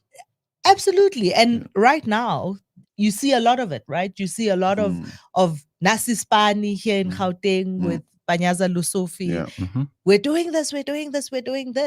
And we're kind of wondering, why have you waited 5 years to put in new transformers? But now that we are about to vote, the transformers are magically here. We know how politicians I think the other problem is with senior civil servants who are second guessing what politicians want. These are the guys who are deployed into the state institutions. They hope for better deployments in foreign service, in parliament, in other institutions. So they want to do what they think their political matters do. Or sometimes there are direct instructions for people to do certain things. I mean, they need a professional sycophants. But it is not unheard of in the world that there is a clear line between the politics of individuals and the opportunities within the states. This is not unique to South Africa. There are consequences. Look, I live in a country where there's no such thing. I'm sorry. Nobody can say corruption and these influences do not happen anywhere in the world, in other places in the world, but it's very brazen, very blatant in South Africa. I mean, it is. We like to talk about South African problems that are really, some of them are really acute in South Africa. I say, but they exist anywhere in the world, but there are some things that in South Africa that are shocking. I mean, maybe in the world we mean in Africa, or maybe in Russia, not even in China do they tolerate many of the things that happen here. Maybe this is where we should start, because I actually asked someone on Monday this week, I was in a conversation with somebody and I said, how much is acceptable in corruption? Like, because there is going to be some. No, I mean, you're an idealist. You're an idealist. Shrinkage. Yeah. They call it shrinkage. So there's a margin. What's an acceptable amount of corruption? Because if, even in the United States, we know there's a very corrupt political system there. And you've got people who, like Senator Dianne Feinstein, who dies and she's worth hundreds of millions of dollars. And you think, well, she shouldn't be as wealthy as that based on the fact that she was a lifelong politician. Right. And politicians shouldn't be hundreds of millions of dollars worth when they die. 20% corruption, 30% corruption. A country can slide by on those numbers. It's not acceptable. Nobody wants it. But we did some months ago. We had a friend of mine from Japan. I think you were away, Gareth, and we spoke about that. I mean, Japan is one of those places where they have had the same governing party since Fontuka. They have the kind of corruption that was spoken about in Japan, kind of COVID corruption, all of that, right? But things work.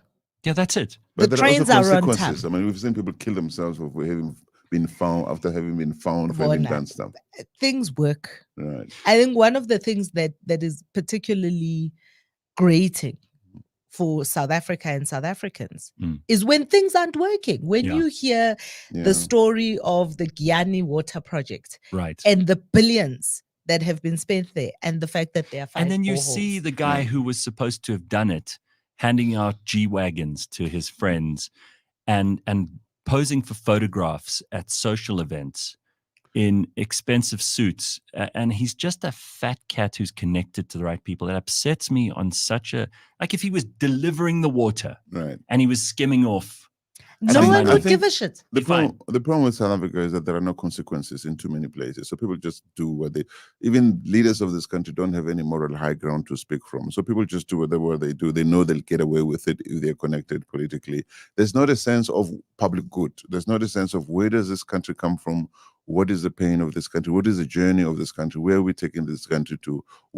How privileged am I to be in this position to help take this country from a certain position to another? It's not about that. It's about how much can I get when I'm still in the system. All of politics, with very few exceptions, we may just meet one of the people who's an exception a little bit later on. We still have to figure him out, but I'm hopeful.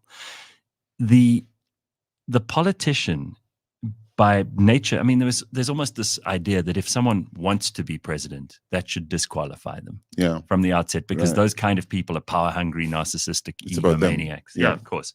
But we do have a sense of this desperation. Like, for some people, politics is their way out of poverty or into tremendous wealth. And we've seen it happen. I mean, look at what BEE's done in this country. And that's all political connection. And they still protect it. They still want to keep it as it is. Yeah, and they don't let anyone else in. Yeah.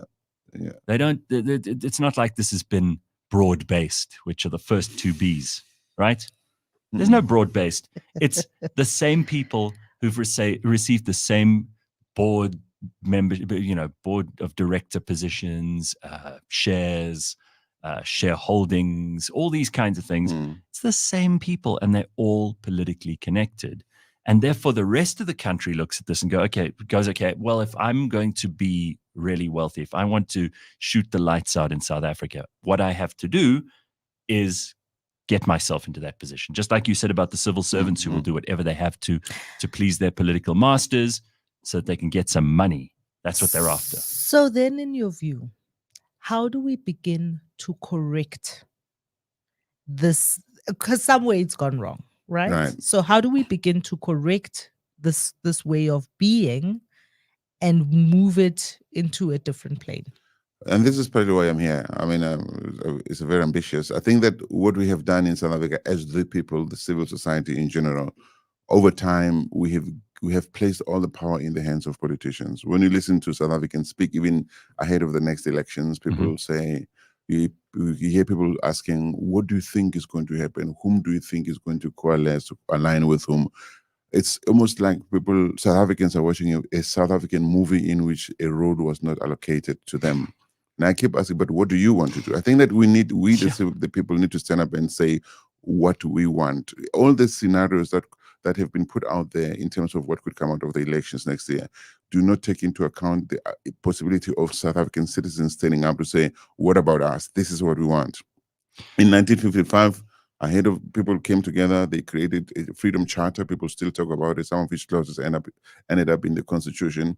I think it's about time that we coalesce, created a loose network of civil society formations, not politicians, and got together to come up with a new charter of demands. What do the people want? So that it's no longer up to politicians to say, vote for us, we'll do this for you, but up to us to say, we'll vote for you if you did this for us. Okay, but there are two things here then, just out of what Sally said now. So the first one is we need to participate more meaningfully in our own system, which is it's a Phumiism. She says this every week.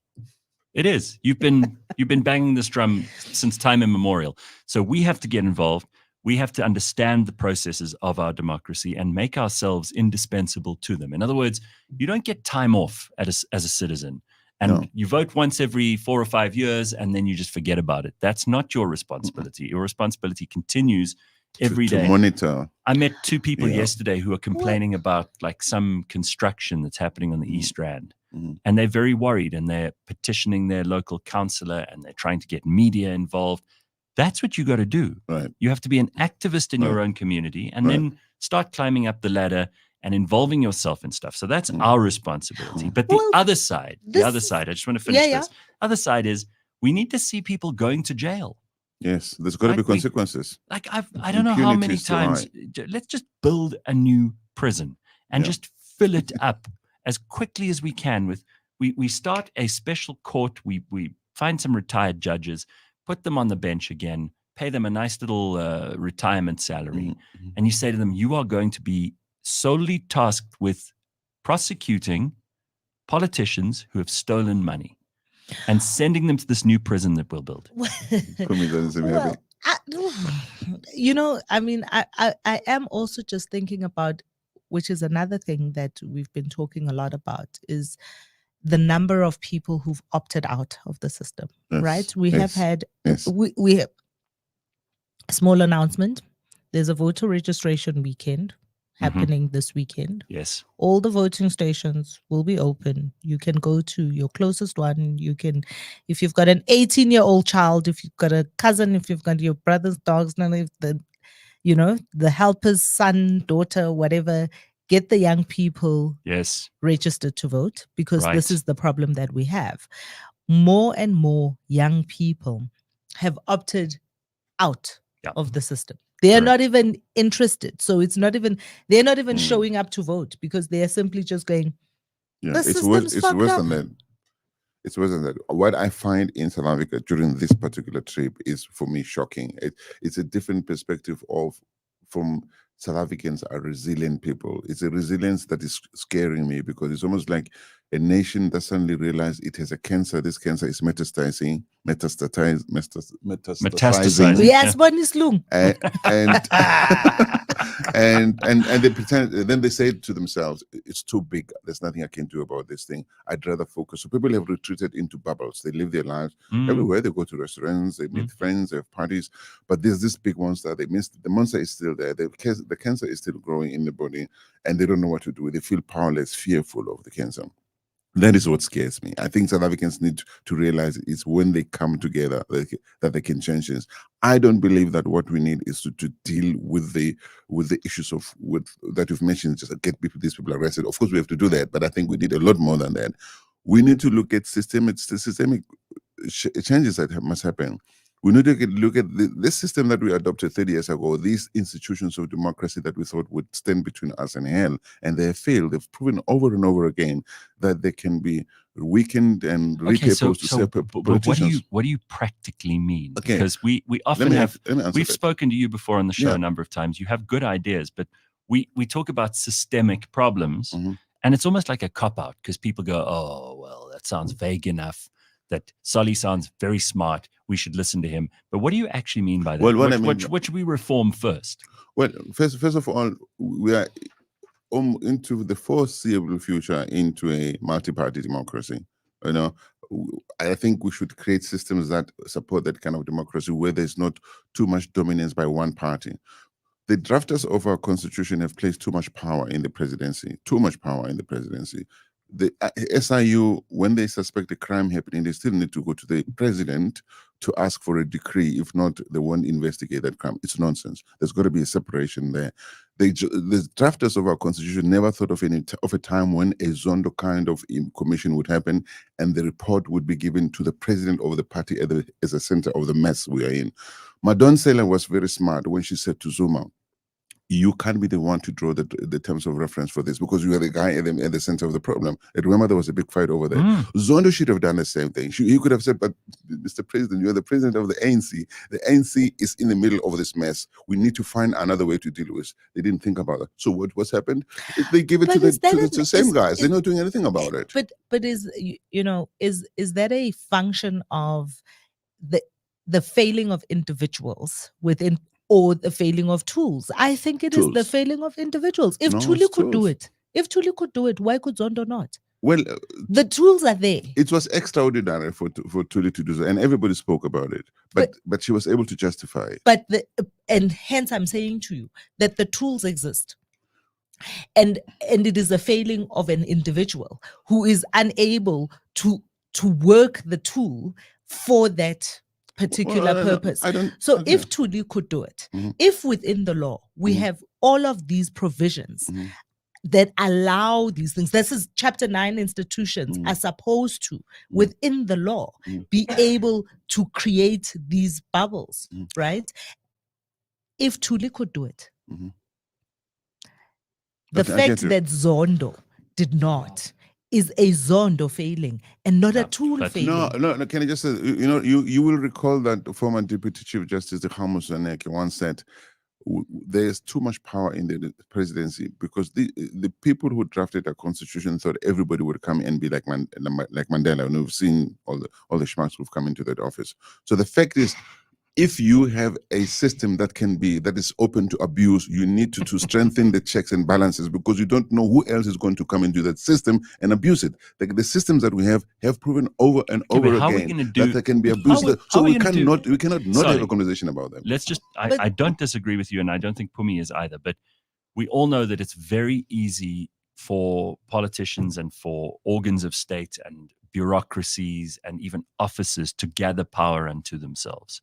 And they've done, during COVID, for example, there were extraordinary powers that government should not have had that were immediately assumed by government, and you never get those back.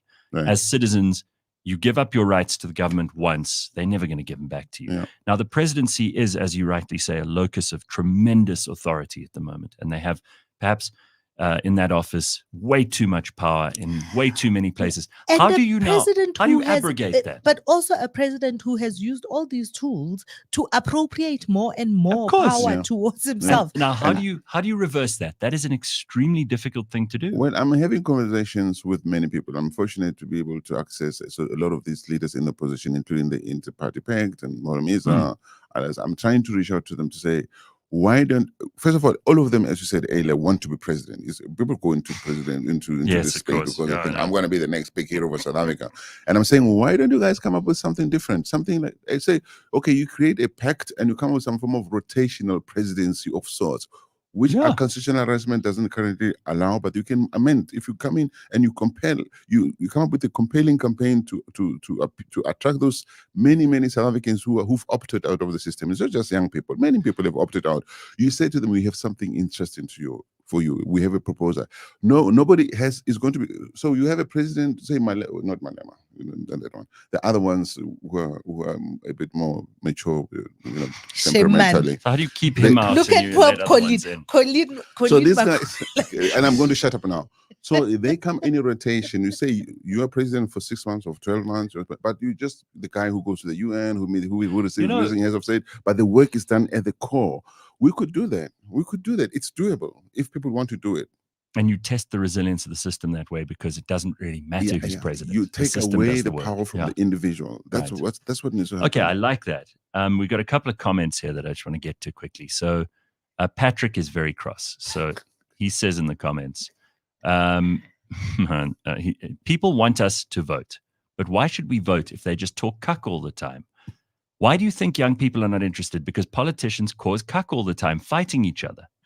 And it is about like jockeying for office and for power. Look, I think that South Africa is in a very different part of its history where a lot is at stake. A lot needs to happen. I met with William Kumet, rather, who's the convener of this multi-party chart. I had a very interesting discussion with him. I didn't tell him that I would mention that here, but I like the fact that these guys, to your point, have at some point agreed that on their own they cannot move the beast. They have to work together. It's almost like they have to gang up against the beast. It's a new thing for them because suddenly we're having conversations about it's not about you, Steenhuisen, or you, Mashaba, or you, the other person, becoming the president. It's bigger than this is for our country. How do we make this thing and make you feel that you contribute to the project without being the one who gets to cut the ribbon? Because everybody wants to be the one to cut the ribbon. It will become about that, and here's the thing, right? The way that Parliament, the legislatures, all of those structures are supposed to be operating isn't exactly this way. Of course, that's why they have failed. What they failed to do, I don't know how they're going to do it because they have signed a piece of paper. What they failed to do, and we see it currently in the municipalities, is they're failing at the politics of politicking. Right? Yeah. They are unable to walk the floors and get other people from other parties onto their side to support whatever initiative, whatever bill they are putting. And the one thing that the ANC has done well, to the detriment of the people, right, is they are able to do that. The reason they are able to horse trade with the EFF, the reason they are able to horse trade with the EFF is because they are willing to go and have a conversation with them outside of the glare of the lights to say, this is what we want to do. You have to vote for us on this. But it's not for nothing. Let's not be naive. It's not for nothing. Yeah. It's for positions and money. Yeah. But my point being that the Action SA, DA, UDM, IFP, all of those guys, FF, have the same opportunity to go and talk to each other and coalesce around whatever they. Right. This is what they're supposed to be doing every day. Okay, but also they're not doing it. We have bad faith actors here. Like you can't actually sit and have a serious and meaningful discussion with integrity where you're dealing with people who are acting in bad faith. They are acting purely in self-interest. Yeah. They don't even necessarily represent the mandate that's given to them by those voters. They are in it for themselves. You're absolutely correct. But right now, so right now, as they're supposed to be campaigning to people to tell them to give them the mandate, to get the numbers behind them. Yeah. They are not spending time doing that. Instead, they are spending time talking to each other, trying to convince each other to agree that they're going to work together. They're going to protect the little that they have. Instead of being out there, getting young people to go and register to vote, all that they have done is they have put up posters and they're hoping that no, but I think they should do both. I think they should talk to each other. Like you say, the changes that are needed in this country will not be done. There's not a single political party, no matter how charming, how well dressed the leader is, that will win and dislodge the ANC on its own. Right Anybody who thinks they're charming and good looking and they speak good English, okay, They need to get their I feel like egos you're and leave them subtweeting out the someone. door. No, but this is serious. This is about South Africa. This is our South Africa. People must stop thinking that it's about them, their egos, their political parties, the civil society movements. I have a Okay, potential they have to solution. work together, but they also have to go there and say, we are working together now. It's a different time. They are all trying to get use of a different way of running politics. I have a potential solution. We can keep the systems working. We can reduce the power of the people in those systems, and we can reduce their dependency on the office financially by completely, I mean, we can decimate the salaries. If we made... Who's we?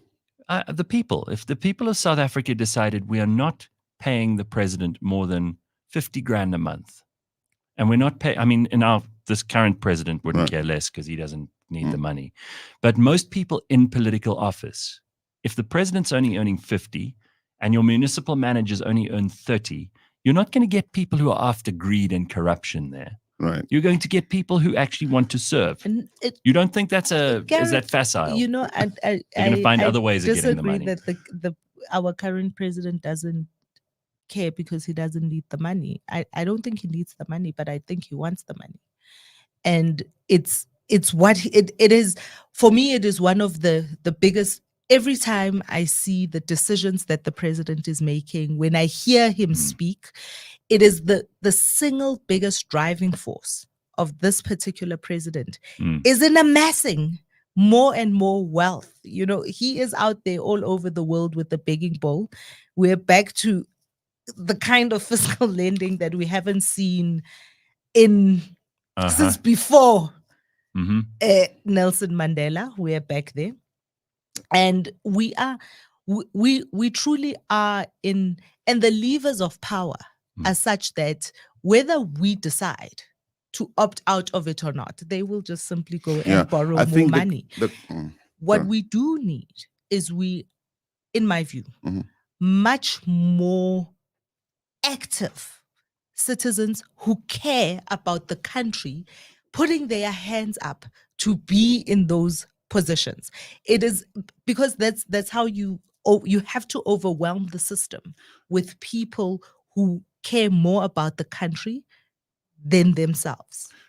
Yeah, you're right. Phumi, I mean, but you're not taking it far enough. Citizens have to stand up, no doubt about it. We have to be counted. But how?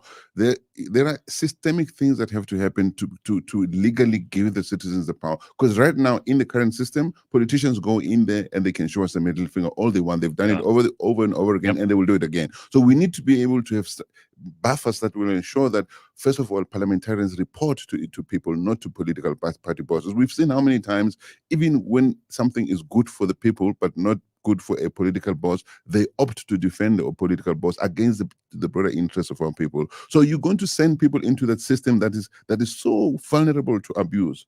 We need to say, fine, let's send people in there, but let's ensure that we send them with a mandate. These are the changes that we want to see. Some of them will be short term, others medium term, others long term. But we want you to go into the system and start working on these things to ensure that we are never abused again, as we have been over the past 20 years or so.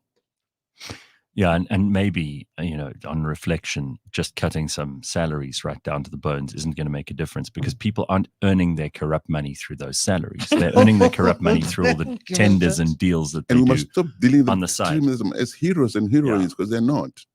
Oh, absolutely. And maybe we should stop standing up when they come into rooms. This is what I was thinking the other day. So often you'll go to places around town, in Johannesburg, Cape Town, Durban. You'll see people spending money, being flashy with their money. And very often these people are not self-made entrepreneurs. These are people who are tenderpreneurs, or they're related to someone in power or something like that. Perhaps what we should do is start making their lives uncomfortable. Shame them. In a social way. Yeah. And actually refusing to in any way include these people in society. Yeah. It must be impossible for them to spend their ill-gotten gains in sophisticated and decent society. Right. Yeah. And that's a real way to hurt people who are actually just looking for social acceptance. They would prefer that to being rich.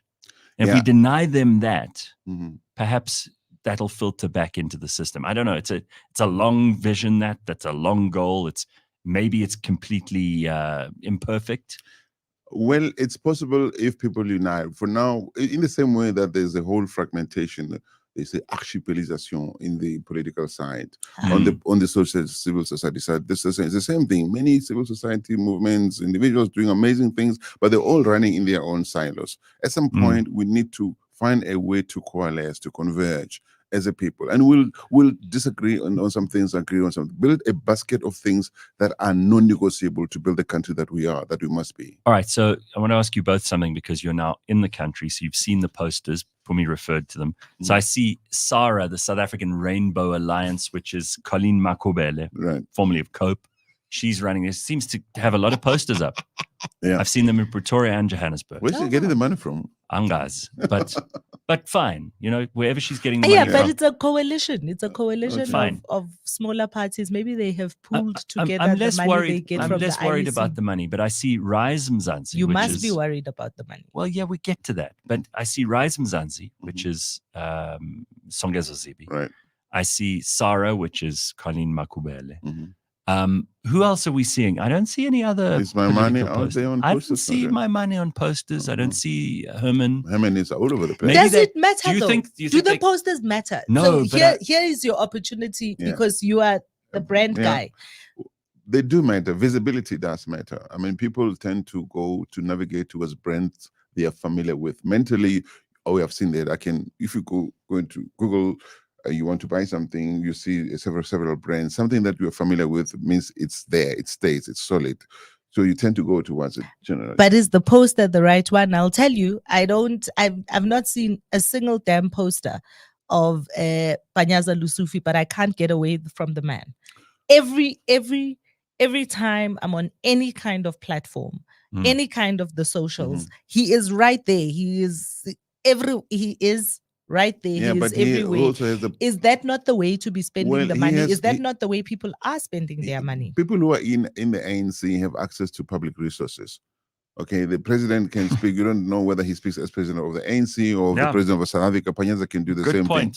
So they have more resources than other people. They have more opportunities to appear out there, to speak, to address issues at our expense, even in favor of their political party, than other people don't. No, but I'm just talking to the point that Gareth is making about all of the posters that you are seeing, that money is being spent. Right. Is that money, as a brand person, as a marketer, are they spending that money wisely? Putting it on a Let me give you a short answer is, the posters alone are not enough, but it's good to have them. It's good to have the presence, but it's not enough to just rely on the presence of posters. I wish they were saying something. You need to engage.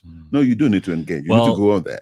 This is another thing, is what are they saying? Because they're not telling us anything. They're saying, Rise and Mzansi, they've got a logo. And a lot of them look like they were generated by AI. They're completely generic.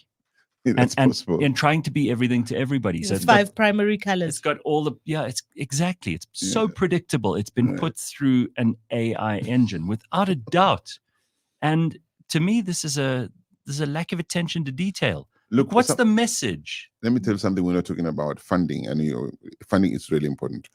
If you have funds, especially including in South Africa, especially in South Africa, you can go further. You can grow your footprint, your visibility all over the place. Now, big business in South Africa is behind the ANC led by Ramaphosa. They announced it. He's the incumbent. So, and I was at a workshop in Stellenbosch 2 weeks ago. People were talking about where the money is. But let me tell you, there were about 30 people in that room. They were talking about how to get more people to register to vote and to educate them. But they were not prepared to talk about what else, what then? How do we ensure people, how do we get people to talk about what kind of South Africa they want? Because that's the hard work. People said, if I start getting into that conversation, my funders will pull the money. I was shocked. Really? Why do you think that is? Because they don't want to upset the political status. So they say we're happy to fund something that gets more people to vote, to educate them about how to vote. But are they don't secretly hoping that it stays the way it is? Absolutely. We've spoken about this though. So look, we've spoken about this on the show. That there is definitely a push to support Cyril Ramaphosa and to support the incumbent. He is the incumbent, guys. And there are many people making lots of money in the chaos that is the wake of the ANC. For those people, it is hell, why change the status somebody quo? asked For me- those people, why change the status quo? Somebody If said you to are me, Discovery, all the money you're making out of medical Yeah, aids, if you are Netcare, all the money you're making from private healthcare, why would you want to support somebody that is going to fix the public sector healthcare? Yeah, somebody Why said, would you do that? Somebody said to me, if load shedding goes away, it's going to hurt our business. Okay. What business is that? I want So That's, although it's frightening. and a couple of months ago, a colleague and myself spent some time in Washington, and which is the capital of the world, the political capital of the world. And one of the things that I learned there and got to understand quite integrally is about supporting the incumbent, right? Because the incumbent, you talk to how much the ANC has access to government money, and so they have a bigger share of voice, blah, blah, blah. They have much more opportunity of retaining their seat, right? So the smart money backs the incumbent. Yeah, of course. In an environment like South Africa, though, where there is so much opportunity to disrupt the status quo, simply because the incumbent has failed on so many levels for so long, and we are at an opportune time to absolutely disrupt that. I, unfortunately, as a brand person myself and a marketer, see a lack of will from the from all of the competitors, as it were, a lack of will to win. Yeah. They're not telling us anything. So you see a Sarah poster, they're not telling us anything apart from the fact that they have Colleen Makubele's face plastered there, right? So if you don't know who she is, you have no reason to kind of find out a little bit more about that. Yeah. If they are not telling us what they stand for, then you're kind of going, yeah, why am I giving you my vote? I don't know what you stand for.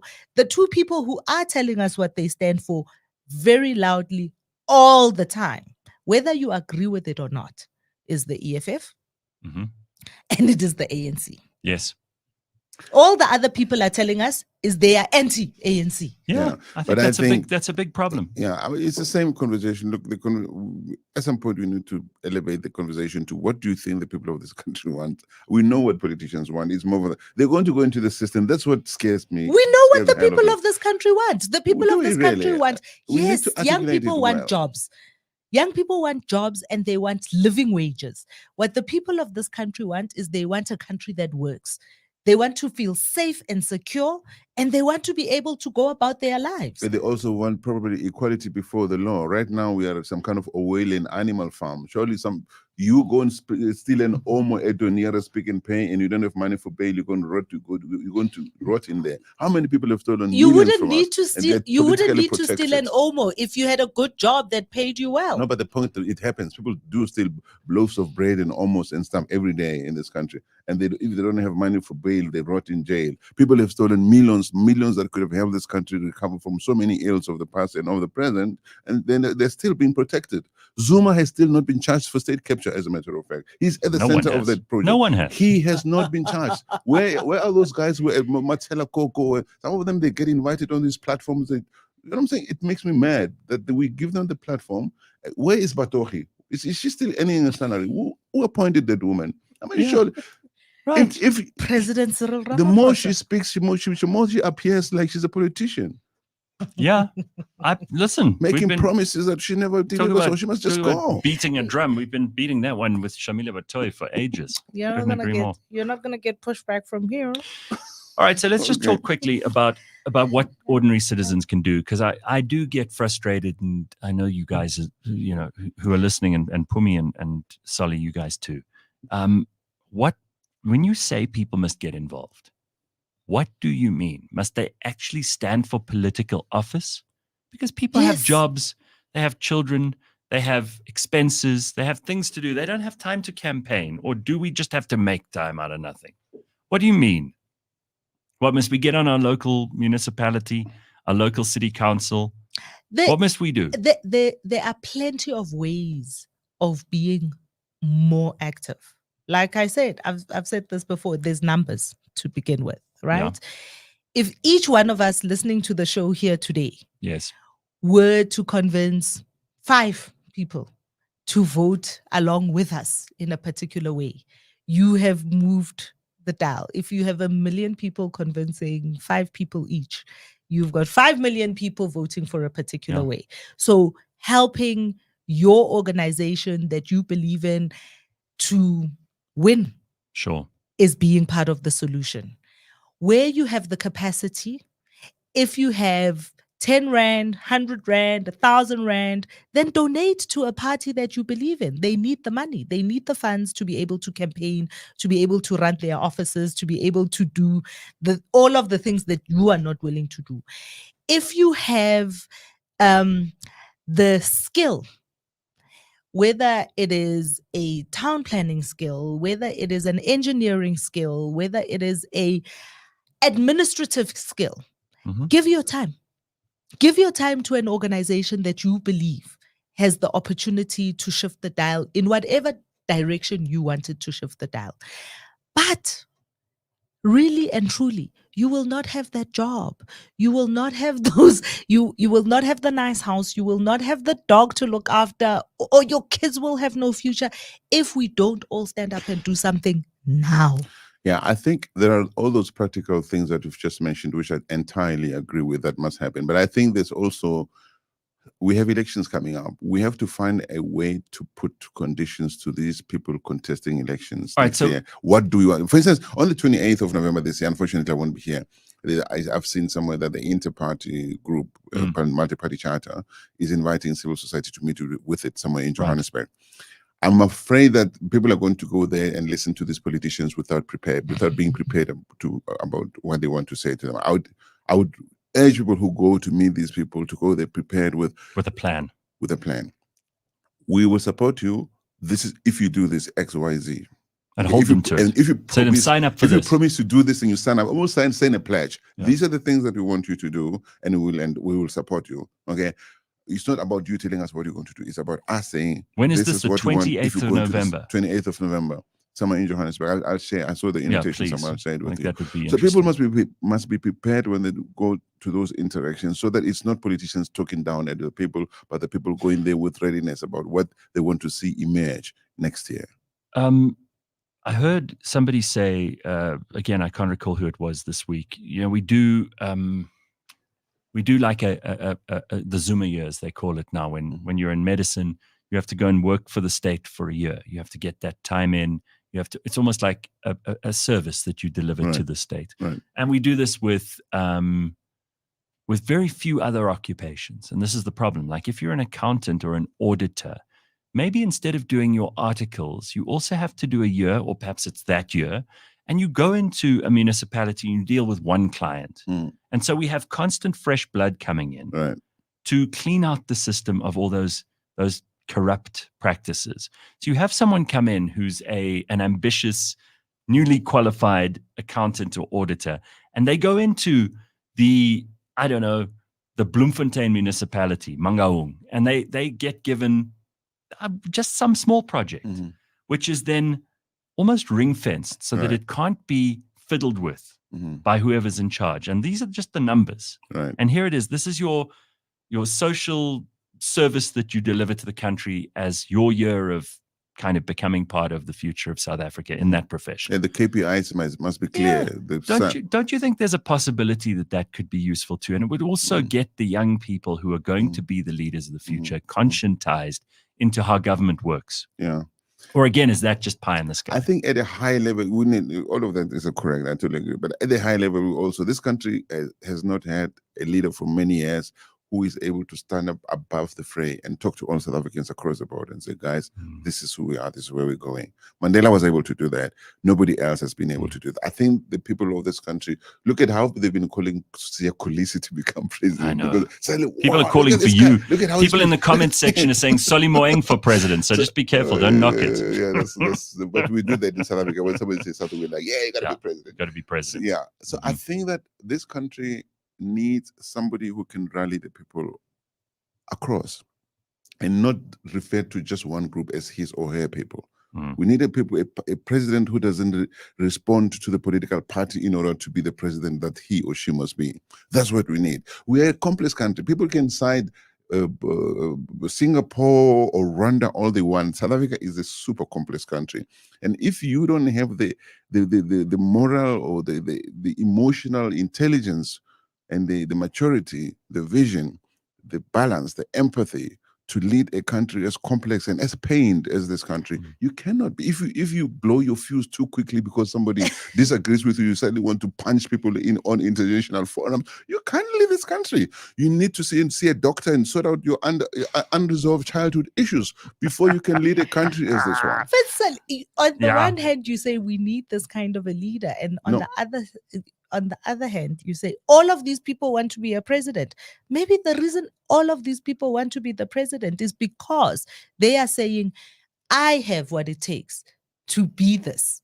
I have what it takes to be this. And that's what that in their minds, they may not be telling us why they believe that is. But on the other side, you then also say you want to chastise them for doing that. And then you say, we need this kind of a leader. We need to be clear about what we want and what we don't want. Okay. I mean, they may want to be president. Many people want to be president, but we see this kind of things and how they respond to issues in the public. Some of them have already long disqualified themselves to lead a country such as South Africa by the way they conduct themselves in public. I'm sorry. We should be able to look the beasts in the eye and call them out for what they are. This country needs somebody who is emotionally mature. I don't care whether they're gay, lesbian, Indian, color, it doesn't matter. They respect the complex diversity, beauty, the potential that lies in who we are as a country. And respect that. No matter how angry or tempted they get, this country belongs to all South Africans. It's not negotiable. It should never be negotiable. But the minute you go in there, you're going to divide our people, you're going to mess us up. This is where we are at. It's painful. We should not anymore have a world where the winners take all, zero-sum games. Okay, you can build your throne with bayonets. But we don't have a winner takes all environment. We do. Many South Africans are made to feel they don't belong because of you don't look this way, you don't look this way. We should stop that. We should stop that. We should build a country for everybody. We should make every South African, every child, South African child feel they can be president, irrespective of whom they sleep with, how they pray, what they look like. We don't. We've created an environment and we've normalized it where some belong more than others. It's nonsense. And we shouldn't have leaders who make that feel even more normal, because we live in a country where a lie many times repeated seems like truth to many people. But we don't have an environment where it's a winner takes all. That's why we have we have proportional representation. We need to be rallied. It's not proportional representation.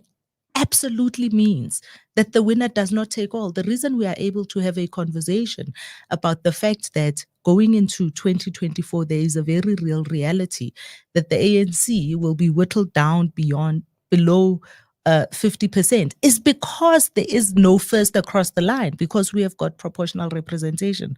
So what are you talking about? Yeah, I'd like to refer. Okay, I'd just like to refer to something that maybe hints at what Phumi's talking about here, because this is important. So there was an interesting thing that the Daily Maverick published, and I've been slightly disappointed in the Daily Maverick myself in the last couple of years, but let's put that aside.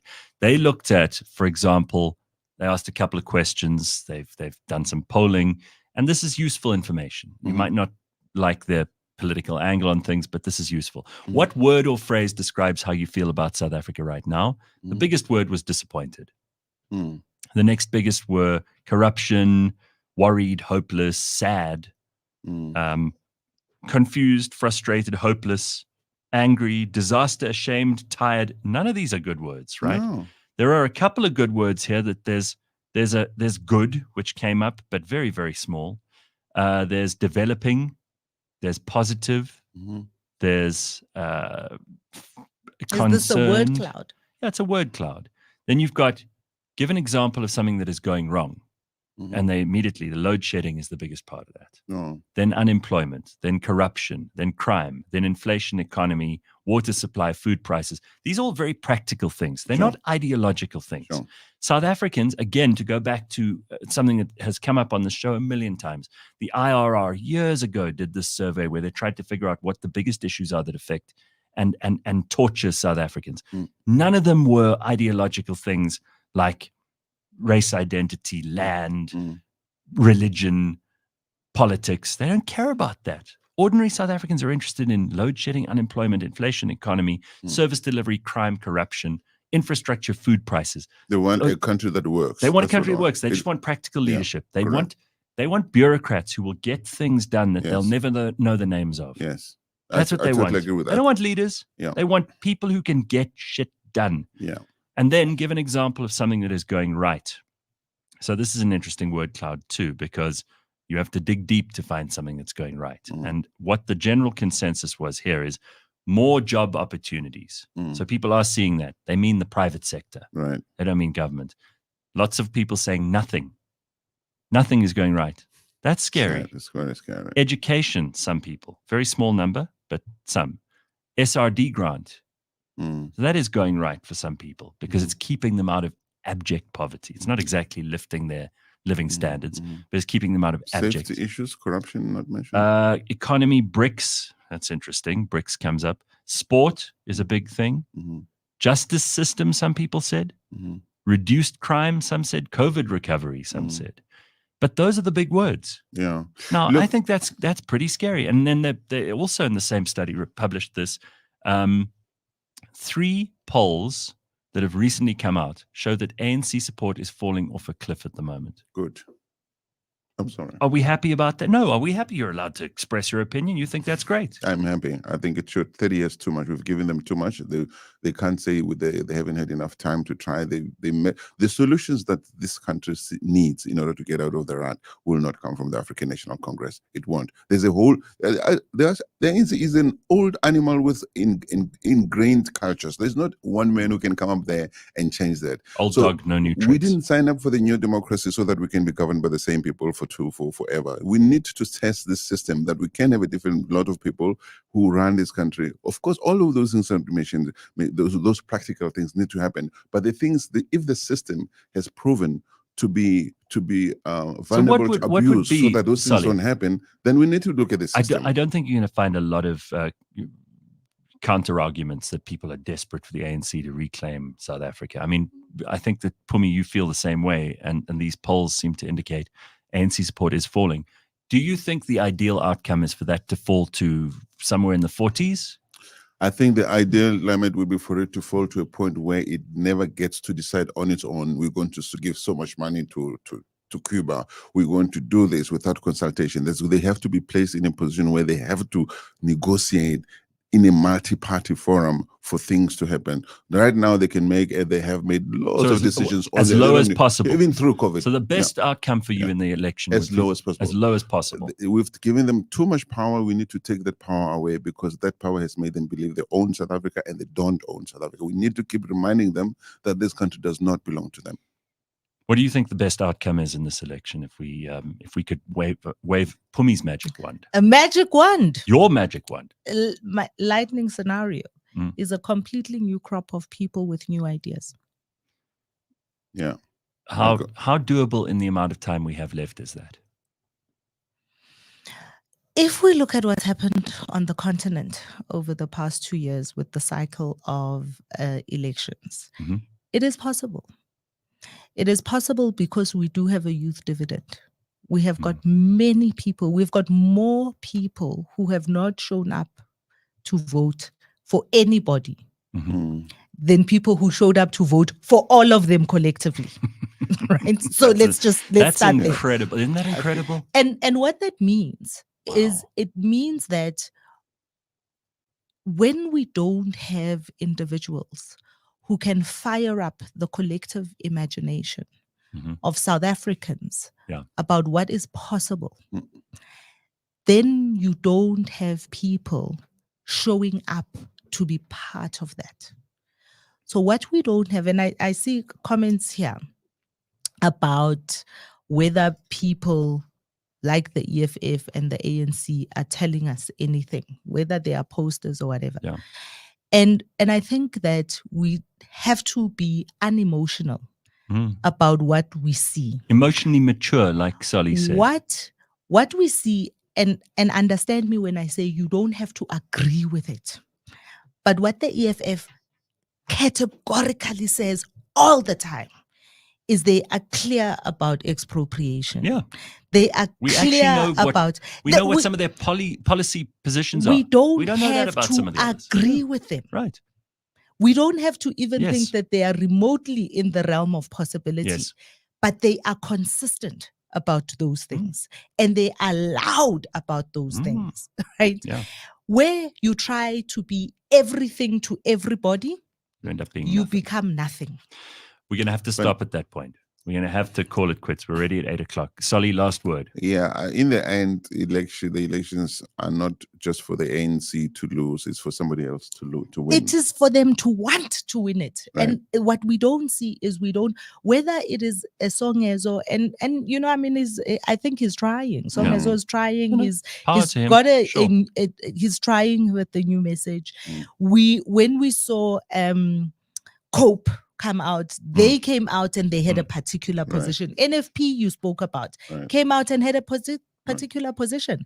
But where we are having a bunch of individuals coming together to say we are anti this, people don't vote anti. All right, people vote for something, not against. South Africans must stand up, play their part. Each one of us has something to do in a little corner. Wake up. It's not just about politicians sorting out your issues, our issues. We need to play our part. Go and follow Solly on social media if you aren't already, and you can hear more of this stuff. And thank you for coming in this morning. It's always lovely to see you. It's even better to see you in person. So delightful for me to hear here. Thank you. Very good. Absolutely lovely to see you. Solly Moeng. It is 8:00. We're going to take a quick break. We'll be back in just a moment. Don't go anywhere. CliffCentral.com. Coming up, Chris Papas, the mayor of the Umgeni local municipality, the DA's candidate for premiership of KZN in the 2024 election. And one of those people Phumi's talking about, young people who are standing up and being counted and actually taking responsibility for important things in society. So we're very excited to have him on the show. Essential child safety It is lovely. rules to apply if you are driving around with a child in the back of your car. Strap the child in. That's the first one. So I mean, my understanding of the reason for a car seat is because of the size and mass of the child. Yep. That's the reason for the car seat. Catch us every Monday at 9 a.m. on YouTube and on autotrader.co.za. I thought you told me it's over, baby. Gonna find you another lady. It's been weeks since you've been around. You keep on dragging me down and down. Bright, beautiful, everything. You keep on dragging me round town. Bright, beautiful, everything. You keep on dragging me down and down. By the way, I never told ya, there ain't no way I'm gonna fool ya. You got me wrapped around your finger, and forever right there I'm gonna linger, baby. You've got me tied up on a leash, walking up and down streets. I'm a good boy. Take me home and give me a treat. I only wanna be your pride and joy. Bright, beautiful, everything. You keep on dragging me round town. Bright, beautiful, everything. You keep on dragging me down and down.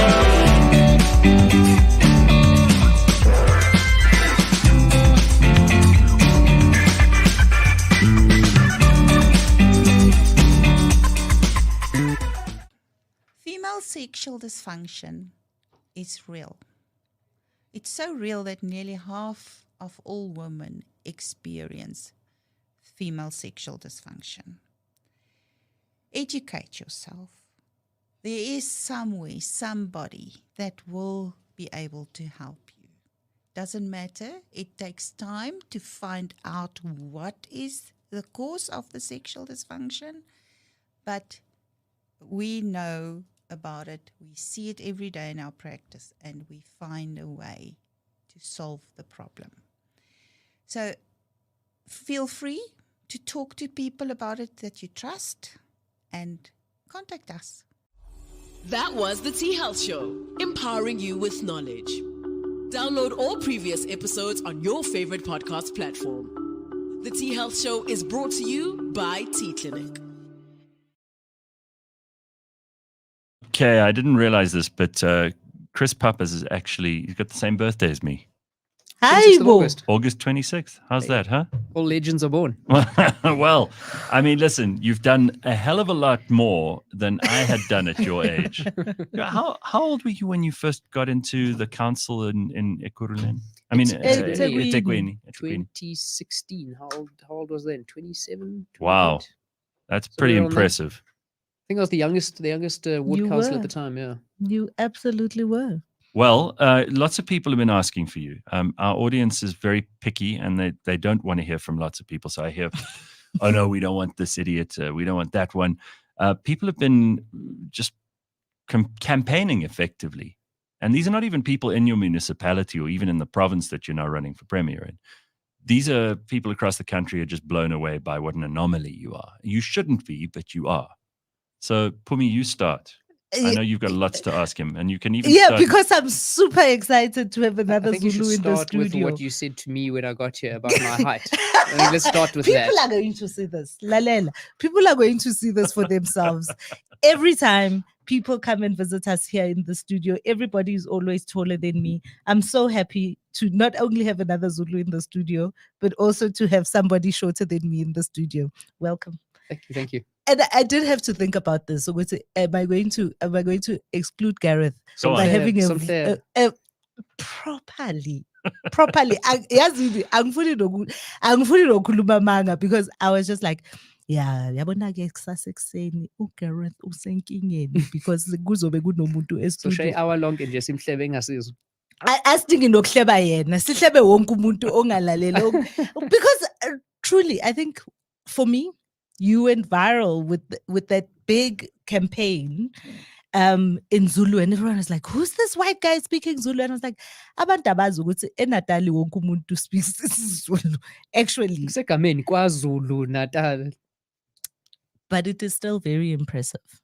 Thank you. It is still very impressive. And when we saw you going to represent your party, when Umdanaga Pindangene passed, and how you represented the party, for me, was also very much about the person that you are and your plug-in and understanding of the people around you and an absolute respect for the people, which is probably why you have been able to activate so much support in the community that you operate in.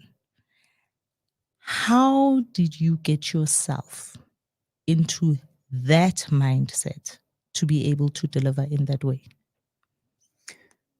I think it's realizing that, I mean, it's one thing to speak a language. Many South Africans speak multiple languages, but immersed in that language or a language is a culture and a history and an understanding of how to do things. And the more you immerse yourself in that language or that culture, the more you understand the nuances of how things work. And it doesn't necessarily, you don't always have to agree with something, but to understand it and appreciate it for what it is. And that's across all cultures and all languages. And I think that's where it sort of started, to have an appreciation for the other, the different, something that's not my own, and then to try and figure out my space. Where do I fit in? Because, there's a thin line between cultural appropriation and trying too hard and, overly... Yeah, people hate a fake. Yeah, and overly politically correct. And there's all these things that, you want to navigate that authentically. I think that's what Phumi's saying about you. And again, I use the word anomaly. I hope you're not offended by that. But the fact is, there are too many people in this country who pander, right? They pander, and particularly in politics, when they're with this group of people, they'll put on that accent or they'll talk about these things try to be all like cool to that audience. And I'm not just talking about politicians, because there are also people in the media who do this. And then they're in a totally different space with a totally different audience. And it's almost like you're dealing with a different person. And there's something about actually immersing yourself in a culture, taking people seriously, treating them with respect, and not patronizing them, which we still haven't evolved out of in many places. You've evolved out of that for whatever reason, for good, for bad, for ugly. I think a lot of people love it because they can see there's authenticity going on there. And it goes beyond like service delivery or fighting corruption or any of those things that we regard as big issues. When people see someone that they think is a no bullshit person, they're immediately thrilled, even if they disagree with everything that person stands for. It's one of the reasons Julius is so popular. He strikes people as a no bullshit person on certain issues. Certainly, he's very forthright. We were just talking to Solly Moeng, and Phumi was saying, that where he stands on certain things. He's not going to budge in order to pander to a crowd or to please people. You just got into trouble in Kenya for saying things. Now, you are by no means the same kind of political animal that Julius is, but there's a no bullshit quality to you. You go out into the community, you talk to people, you level with them, you tell them what's possible, you tell them what isn't, you listen to them, most especially, and then you come back with information that you can make a difference with. That's certainly the impression I get. That's why people like you. You think I'm wrong? I'd have to humble myself and say, I appreciate what you said. Yeah, it's a compliment. I think maybe one of the things that this will probably be my political downfall somewhere along the line is that if you're not honest with people about the situation that you face, government conversations that you have to have around difficult discussions, then it bites you later on. You who are you actually representing? What are you trying to achieve? What information are you giving people to make a decision, to make their own decision? So if I come to a community and lie to them about a road going to be fixed, if the road's not going to be fixed, say it's not going to be fixed and explain why. And if people don't like it, they don't like it. If they think someone else can do a better job, allow them that opportunity. And the same for points of view on different issues. And maybe to my naivety, I believe that people are mostly rational and will think through those sorts of things. So, okay, thank you for telling us what we need to hear. We will go back and digest that the way that we need to. And if we feel that you are not delivering or you're dishonest, then we'll punish you however we need to punish you, through the ballot box or on social media, however people do it. But if they adjudicate you fairly on what you've given them, then most of the time people will give you the benefit of the doubt for that honesty and the authenticity of what you're trying to achieve. Somebody in the comments said, we must protect you because you live in the land here in Gabi. Yeah. and explain that to people like me who in Gabi. Well, I know what that is, but other people might. No, it'll be clear. And you are in a province that is incredibly volatile, extremely contested. And over the past couple of years, we have seen a steep rise in political killings. Where you are and where you operate, how do you navigate that very murky political climate? In terms of safety, I don't navigate it. I think if you try and navigate through that, then you'll end up compromising on something, whether it is speaking to people or going to places or to holding people accountable. So Pilisiwe will be my first witness to say that she shouts at me every day about my I thought you were going to say she's your safety officer. Undercover. Well ninja. done, Pili. She shouts at me every day about my security. But it's just the reality, I guess. I mean, that's the space that we've chosen to work in. And we have to navigate that. Not that it's right. I mean, I'm not saying that what happens in KZN must happen forever. We need to fight that. But that's the space that we operate in. It's sad. I want to just jump to something that occurred to me when I heard you were standing for Premier. Here you are running your municipality well. You seem to be very popular there, and people are happy. They probably would be happy to re-elect you in that position. Whenever we find someone who's a rising star, either in the opposition parties or in the ANC, in the rugby, they just promote those people like immediately. And sometimes you have other work you still want to do, and the party is desperate to advance someone who's popular. Now, is it a good idea? And I'm asking strategy questions here. Is it a good idea for the DA to proffer you as a candidate as Premier of KwaZulu-Natal now, while you're doing such a good job at the level you're at? Are you happy about that? Or do you feel that this is them going for gold where they are unlikely to win? Maybe you have a different opinion on that, and wasting you in a position like they did this with Solly in Tshwane and then in Gauteng. They seem to be talking about Solly other Msimang, people. not Solly Moeng. Msimang, yeah. And they've spoken about other people in the Western Cape, even in the Johannesburg metro. You know, it seems that as soon as someone catches fire, they just want to get them to president. And sometimes that's a waste of their potential. How do you feel about that? I agree with the comment about that sometimes people go too quickly. I think that we face a sort of dilemma in KZN, in that a lot of what I need in my municipality relies on a functional provincial government.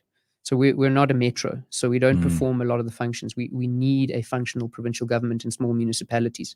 And if it's not functional, or if at least there's not someone batting for the agenda that you're trying to achieve, then a lot of what you do is going to take 10, 15, 20 years longer to get there, whether it's roads or community safety or whatever it might be. So I think on one side, yes, I agree with you to say, well, there's still a lot of work to be done. And I enjoy my job. I really enjoy being mayor. It's the coalface of service delivery. And you can actually change people's lives. It's not like being a minister. Yeah. But at the same time, I know that if I want to make a real impact, or if we want to make a real impact in Umgeni at least, but obviously with the broader picture of KZN, then we also need to control the levels of power at a provincial level. So what are your actual chances of winning this are very slim. No, I disagree. Really? There won't be a outright majority. I know that. I'm not going out there for 50%. That's crazy. Okay. But you reckon you could hammer together a coalition that could take you over the halfway mark? I reckon we could. Our internal polling is probably biased towards us, but when you look at independent polling, that's where it's heading. So I think who was it? The Social Research Foundation. Their last statistics had us at 44%, and the ANC's coalition at 46%. So ours being us and the IFP, and that's close. Yeah. And there's still a lot of election ahead of us. Are you going to campaign in parts of very rural northern KwaZulu-Natal for this? Absolutely. That's where I've been spending most of my time. Places like Ndwedwe, Kokstad, out in Elandskop, out in rural areas. That's where we've been, and the reception's actually been it's been fantastic. We were in Ndwedwe last weekend, and organically, let me use Elandskop, out in Pietermaritzburg, and organically people came. And that's not say strange for the DA in those sorts of areas, but unusual. Usually we have to bring people out. And here you had a tent on a Saturday afternoon, 3:00, that was full. But that's fine. So that's the whole point of a campaign, is that you put an appealing candidate forward. You don't want to put a dud forward. So, and your background is in town planning. So your educational background is in that environment. And you have excelled, and this is what we know, is that when you have somebody in an environment where they have the educational background as well as a particular leaning and love for something, they are more likely to excel. Going into a provincial setting, do you feel as confident about going into that setting with all of those levers and all of the people around you that you're going to have to corral, as you have been in the local level? So I think local government is a lot harder than the provincial government. Yeah. Ministers hide or MECs hide behind speeches and thousands of staff, and in the municipality, people want their mayor or their councillor. Yeah. And they know where to find you. That's why the service delivery protests happen there, even if it's nothing to do with us. Yeah. And it's the nitty-gritty things that affect daily life, from the post office not working, even if it's not your job, to potholes, to unemployment, to what it's in your face, and it's moving, and it's fast, and it's intricate, and it's day by day. Provincial government's much bigger. It's long-term planning, it's strategy, it's big interventions. So I think it's much easier from that point of view. Obviously, it's a much bigger beast. I mean, it's 145 billion rand budget and thousands of staff. Many of them you don't actually need. So it's a much bigger beast. The politics of provincial government, I think, is more difficult because you've got unions and you've got interest Especially in groups. that province. Yeah. Man, how do the other parties respond to what you're doing in Umgeni at the moment? And how do they respond to you? So to what we are doing, it's actually interesting. We're having a discussion that you can see a change in the way that local government has started to communicate in KZN. In particularly Pietermaritzburg or Msunduzi, which is our next door neighbor, the capital city. They almost mirror what we do now. And you see the same programs that we do start to roll out in other municipalities. So it's quite interesting, which is good. The people are the benefactors. And that's the thing. It's different. And that's what we say, is that we've only ever had two types of government in KZN. Here's a third, and we're forcing people to change. There's an article that the IFP had to respond to the other day, for example, and this is how politics changes, to say that traditionally they've never put forward a premier candidate. They've always elected the premier candidate for the IFP after the actual election. Now they're being forced to consider putting someone forward before the election because of the changing nature of what we are doing in the province. To say, well, if we don't put a premier candidate forward, it looks like we're endorsing Chris Pappas of another political party. So all of these things start to change the dynamic of KZN. Speaking of the dynamic of KZN, it's the second biggest province in South Africa. By population? Yeah. I thought it was the biggest. Or is that now Gauteng? It depends on what time of the year. Not December when everybody goes home. Then it is the biggest. Okay, yeah. Sure. Right. Okay. What are for you the top two problems that need to be tackled in that province? Yeah, if you become premier tomorrow, what's first on the agenda and second on the agenda? Good question. So can I answer it in two parts? So the first to say, I mean, there's a lot of issues, and we all know them: healthcare, education. We all know the macro big issues, but I think there are some underlying things that could make some significant difference in the province. We need to sort out all of those, and there's ways to do that. But I think there's the first is small and secondary towns. They've collapsed in KZN, which has done a few things. It's forced a lot of people into big cities like Pietermaritzburg, Durban, and Richards Bay, and those cities can't cope anymore. There's no economic activity happening in the rural areas, in the small towns where there used to be farming co-ops and timber and tourism and all these sorts of things that used to sustain those economies. So we have to revive the outerlying towns and secondary cities in our province because it's just not sustainable. So that's the first one. And then the second one is around, I mean, that's linked to unemployment and infrastructure and all of that. The second one is around water. We have, you think load shedding is bad? We have a water problem in KZN that is, it's going to be a huge, huge problem. It is already. And that affects a lot of things. It affects our hospitals. It affects industry. It affects just everyday life. It affects people going to the beach. We have a huge water and sanitation problem. So at a macro level, unemployment is the biggest problem. Underneath that is healthcare and education. But in terms of two specific niche areas that I'd like to focus on is small and secondary town rehabilitation. And that includes the running of municipalities.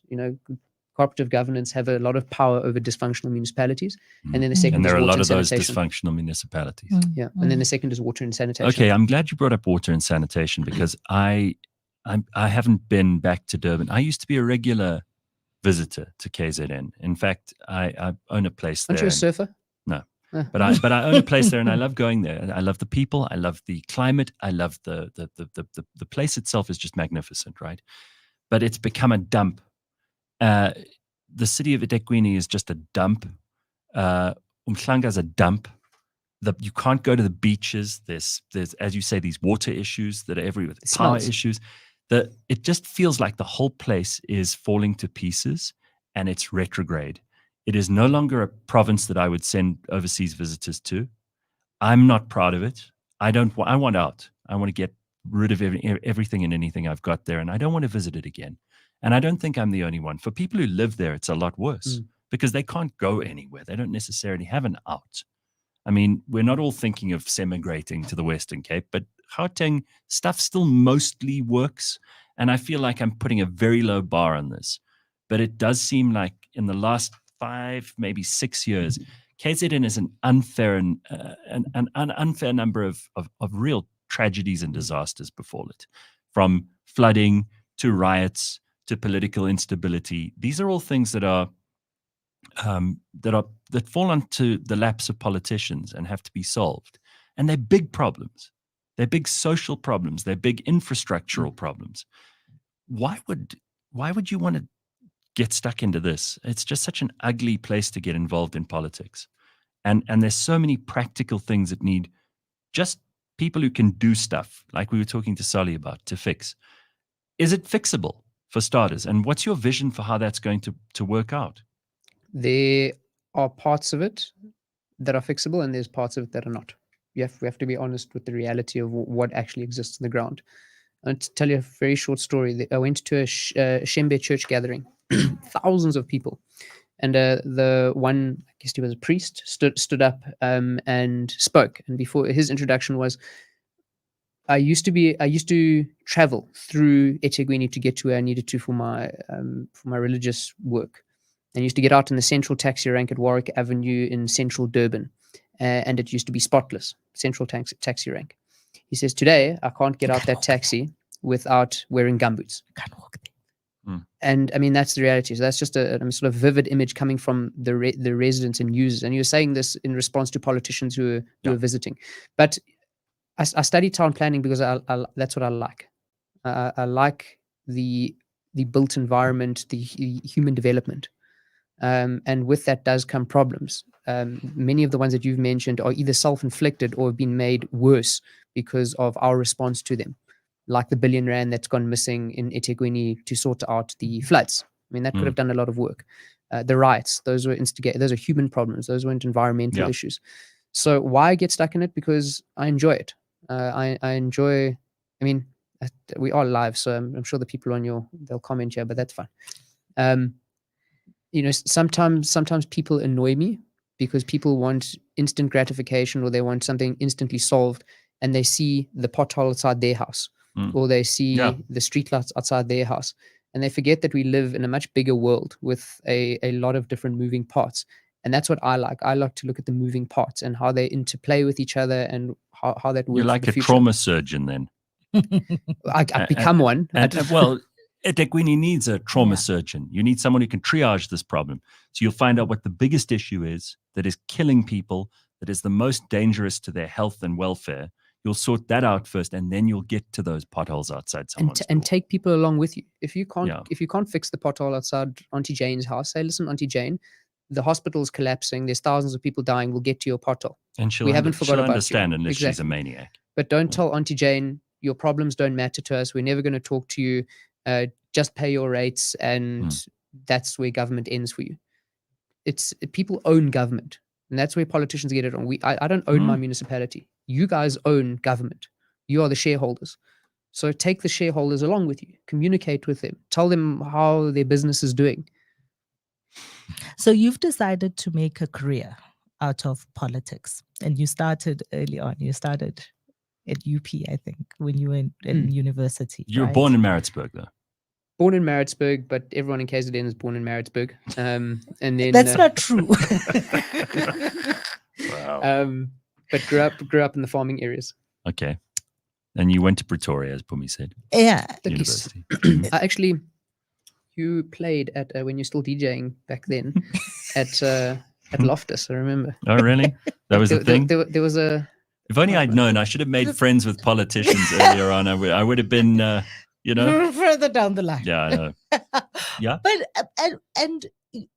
and you made you started out in student politics. Initially started plying your trade at Cope, and made a conscious decision to move parties because that party still exists. Looking back, for whatever that's worth. That party, either you leave or you get thrown out, as Gwili Madisha. For making those decisions, right? And what the differences have been for you in your new home, your new political home. How do you see your career in politics moving forward? So I don't come from a political background. I went to university knowing that there were 3 political parties, and that voting was a thing. That was my extent of politics. I got involved because friends of mine were involved in politics, and they were involved with the Cope student movement. So that's how I got involved in politics. Good old peer pressure. Good old peer pressure and Hatfield Square. Plus something to talk about when you're drinking. Exactly. Yeah. But you then start to learn what a political party is an institution. It's not just the leader who gives a speech or a crazy person who starts something and gets 1,000 likes and think they're going to be president. That political parties are institutions. They are mechanisms to channel debate and discussion and come up with policy, manage resources, and then translate that into a mechanism for delivery. And when I was in Cope, then you start to go to the internal meetings and all of those sorts of things, and you realize that none of that existed. There was policies were just there because they had to be on paper. The leaders were more interested in vying for power. That was the collapse of Cope during that time. So there's all these issues, and I said, well, if this is what politics is, then I need to learn a bit more. So I started to read. You read the policies, you look at the history. DAs also in government in the city of Cape Town. I didn't even know that at the time. And you start to learn. And I think many South Africans are not politically, I use the word cautiously, educated. No, we're not be cautious. We're Don't not be cautious even about politically, it. just generally not very We're educated. politically ignorant and stupid to the point where we don't even know how the institutions that we're supposed to be responsible for how they work. Yeah, we don't know. So that's why then I the DA is the organization that best represented my views, my vision. It as a business model, it looked like it was working. Cool. That's why I went that direction.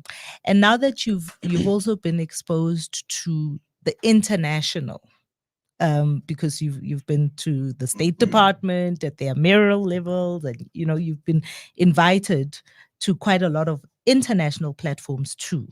Just in terms of the work that you've done within your party, within your municipality, and also being as young as you are, you also time 100 political leaders to watch.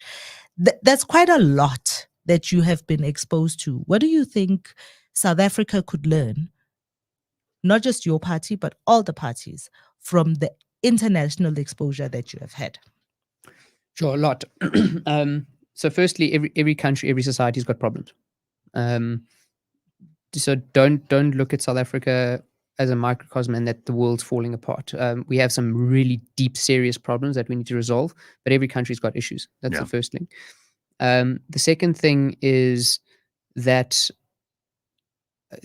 polarization in countries where they're overly politically correct. What's the word? Woke. Yeah, woke. It's really horrible to see.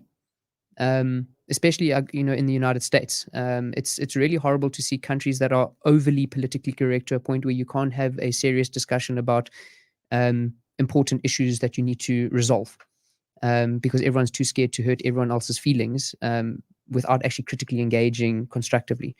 And they're too busy dealing with that nonsense to actually deal with the practical problem. Exactly. So and that happens a lot in academia and institutions. I'm part of a course in an American university, and even the way lecturers engage, you can't critically engage because you're always dealing with the subsurface stuff. So that's the second thing. The third is sort of the practical issues of making our country work. We need to focus on some serious issues around public transport. Mm-hmm. We need to focus on some serious issues around how we move goods and services around. The model that we have is not going to sustain a big modern economy. We are backward, in other words, in terms of trying to be a modern economy. And those countries that are most functional have incredible public transport and goods management systems. So that I mentioned some of the practical issues. But one thing that I always come back to is our warmth as people. Here you'll drive into, I drove in here this morning, security guard greets you, you greet back, you have a chat, like you've known each other for years. In America, pass each other. In France, you pass each other. And, in Britain, you actually actively ignore each other. They're trying to get out of the rain in Britain. The cold. No personality. So, but I agree we with have you. that warmth. We've got that, Yeah. And it's a genuine hospitality and friendliness, which is impossible to make up if you don't have it. Yeah. It's getting back to the border gate and just the people being friendly. Or you land in, and they might be very slow and whatever, but you land in Charles de Gaulle and it's terrible. It's lines like sardines and it just feels hostile. So you mentioned small towns, and I'm sorry to get back to the practical, but there's so much that this is your theme today. Sorry. Don't be sorry. No, it's a we love it. So I was, for the first time ever, I drove through a place called Pongola, right, in northern KwaZulu-Natal. Ages. That was last year. But this is a place where, like, you get the feeling that this is a community. People are trying to get along. They're trying to make things work. They're trying to earn a living. They've got very real things that they do on a daily basis. These are not just, you got school kids in their uniform walking probably miles to get from wherever they live to wherever they're going to school, but they're doing it. You can, and they look neat, and they're proud of themselves, and they're there to learn. And then you drive through the town and you see like the roads are falling to pieces, and you see the municipal offices full of weeds, and these are going to require more crisp purposes than you can do on your own. Do you believe that in each municipality there are enough people? Phumi always goes on about how we must stand up and be counted, and this is really a year where young people especially can take ownership of the country, of the government, of service delivery, and make a difference. Are there enough people who can do this stuff in just KwaZulu-Natal that you would have a network of people you could rely on to enact what you've been doing in Umgeni in different places like Pongola? Yes, they are. Whether they would want to do it is a different question. There's a lot of capable people out there. There's a lot of passionate people out there, but the system hasn't been built or designed to enable them to achieve something. It is incredibly difficult, Gareth, to get things done. And a lot of this is boring. It is boring. It's looking at balance and sheets. laborious. Yeah. It's talking to people who fix pipes. It's making sure that water reservoirs are running properly. This is not glamorous work. No, it's not ribbon cutting. And that's what, like you say, it's not ribbon cutting. Although, many politicians do cut ribbons on dirt roads. Have you been cutting ribbons? I think I might have cut one. Just one. I think I might have cut one. Embarrassing. The other politicians are horrified. I saw you tweeting about a road the other day. But so can I? Yeah. There's one.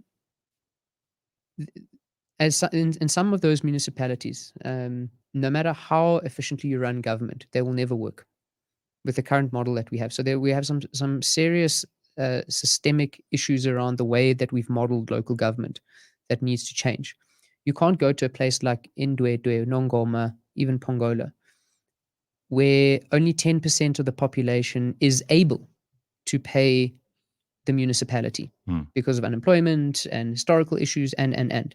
So only 10% of the population is paying the municipality for goods and services, yet the municipality needs to deliver to 100% of the people. Mm-hmm. So no matter how efficiently you spend that 10% of your revenue, it is almost impossible for you to deliver the scale of services and development that you need to. So, and then the corruption, all of that doesn't help either. No. So we need to, there needs to be a fundamental change in the way that we fund and structure local government. We only get 9.3% of the national budget. And that includes the big metros. So in that 9.3 is the big metros. So it's a lot. The Umgeni municipality, as an example, this year will make about 100 million rand loss on electricity. The national government, that's because of connections and unemployment and all of those sorts of things, and then just some people stealing. But the national government only gives us about 92 million rand. They say, here's your allocation. So already I'm on a back foot trying to deliver services to a largely rural population. So it's difficult. And that's, if there's no people that can take those lessons and translate them into to changes in legislation and advocate for that at a national and provincial level, then we're going to perpetuate the cycle of small municipalities like Pongola collapsing. And then what happens when they collapse? They fall under the provincial administration. It becomes which is also disastrous. There's never been one municipality in KZN that has been placed under administration that comes out better than it was before. Not one. It's like sending them out of ICU into. No, but you know what they do. No, but So they took. We fired our municipal manager, Tembeke Kibane. She was when we got there, and she had collapsed the municipality. They took her and they made her the administrator in Mangaung Bloemfontein. So you take her from a whatever we are, grade 4 municipality with a budget of 550 million rand and all sorts of other issues, and you put her in a metro that already has issues. That has give her a chance to fuck more up. Exactly. You don't, and she's got charges laid against her at the police by the SIU for corruption in COVID-19. And you take this person, you say, it's essentially a promotion. Go look after a metro, and that's what happens. It's like musical chairs. Failing upwards. The capital city has been under administration for three terms in a row. Nothing's changed. I don't even talk about the administrator there, but then he's fucked up. But you take the speaker of eThekwini Council, who's a politician, knows nothing about or very little about administration and governance and those sorts of things to fix a 9 billion rand municipality. You take him and you make him the administrator. But I want to talk more about, so you think that there are people in all of these places that are very capable and could be part of the positive change, but they wouldn't want to. And I'm interested to know, because you did it, right? How to activate the interest of young people to the point where they are willing to give their time, and obviously not for free, but also apply their trades in those environments. How do we spark that interest and keep it there? There's the practical implementation. Leave that part. That's the everyday work that Gareth was talking about.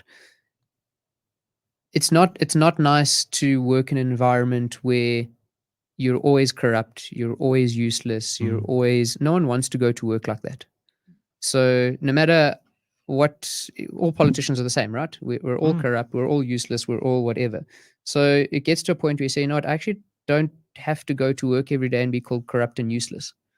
I don't have to go to and be the cause of everyone's suffering. And I think that's what we need to change. The stigma around public service.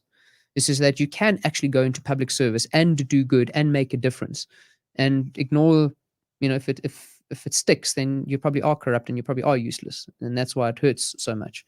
But change that narrative. It's not nice, going through your Facebook and every second person calls you corrupt or useless or whatever just because Gwede Mantashe is, like you get put in the same boat. So we need to change the stigma around public service. Let's just talk about KwaZulu-Natal, because it is an interesting place, and the Zulu nation, whatever that entails or doesn't entail, because it depends on who you're talking to, whether it's cultural, we're talking to you guys, whether it's political.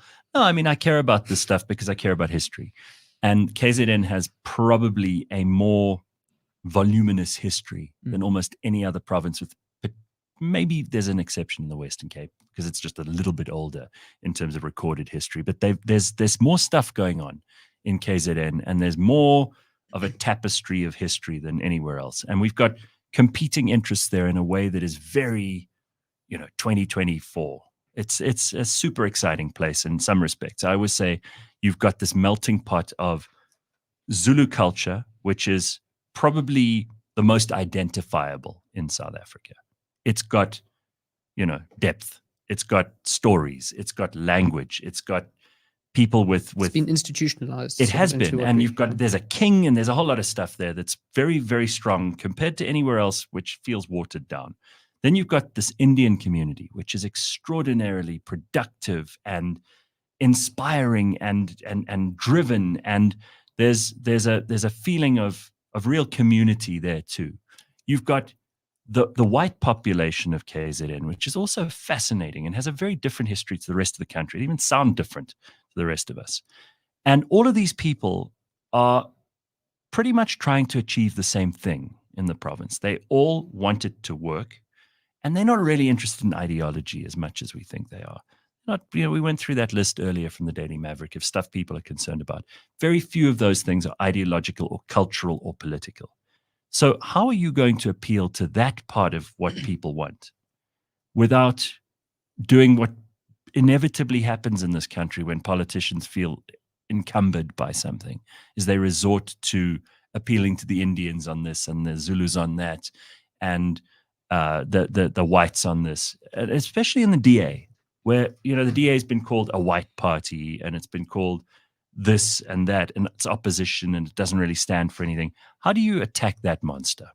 So I use when I'm campaigning, I use an example. I say, and it's usually to white. We know there's a predominantly white audience because white people seem to be more concerned about what something looks like, as opposed to the black audiences that I speak to. So if I go into the rural areas, they don't really ask me about being white. But if I go to a white audience, people ask me about being white. So there's an example. Really? Yeah, it just happens like that. That's It's a strange thing. So I usually use an example. I say, okay, well, if you go to, and this is maybe supported by what the Daily Maverick has done, is if you go to a black koko in a rural community, and you say, give me a list of 10 things that are important for you for the future, and you go to a white lady in Mhlanga, wealthy, and you say, give me a list of 10 things that you think are important for the future, and then you compare those lists, most of the things will be the same. There'll be my children, crime, safety, will there be water in the taps, all those things that I'm sure you listed in the Daily Maverick. And maybe one or two will say race or culture or those sorts of things that usually are the bigger narrative in South Africa as opposed to practicalities. But to answer your question, what I'm doing or what we are doing in Umgeni every single day, that's our campaign. It's the practicalities of trying to turn around government. There's other issues that we need to deal with, legacies of the past and all sorts of things that we need to deal with. I mean, those aren't not important, but it's the practicalities. And I think that's where the work that we're doing translates into a good campaign. To say that we've been given 2 years in government, this is what we've managed to do. It is the things that you speak about every single day, the bread and butter issues of walking out your house and walking into sewage or going on a potholed road. And it doesn't matter whether you live in an Indian community or a black community, whatever it is.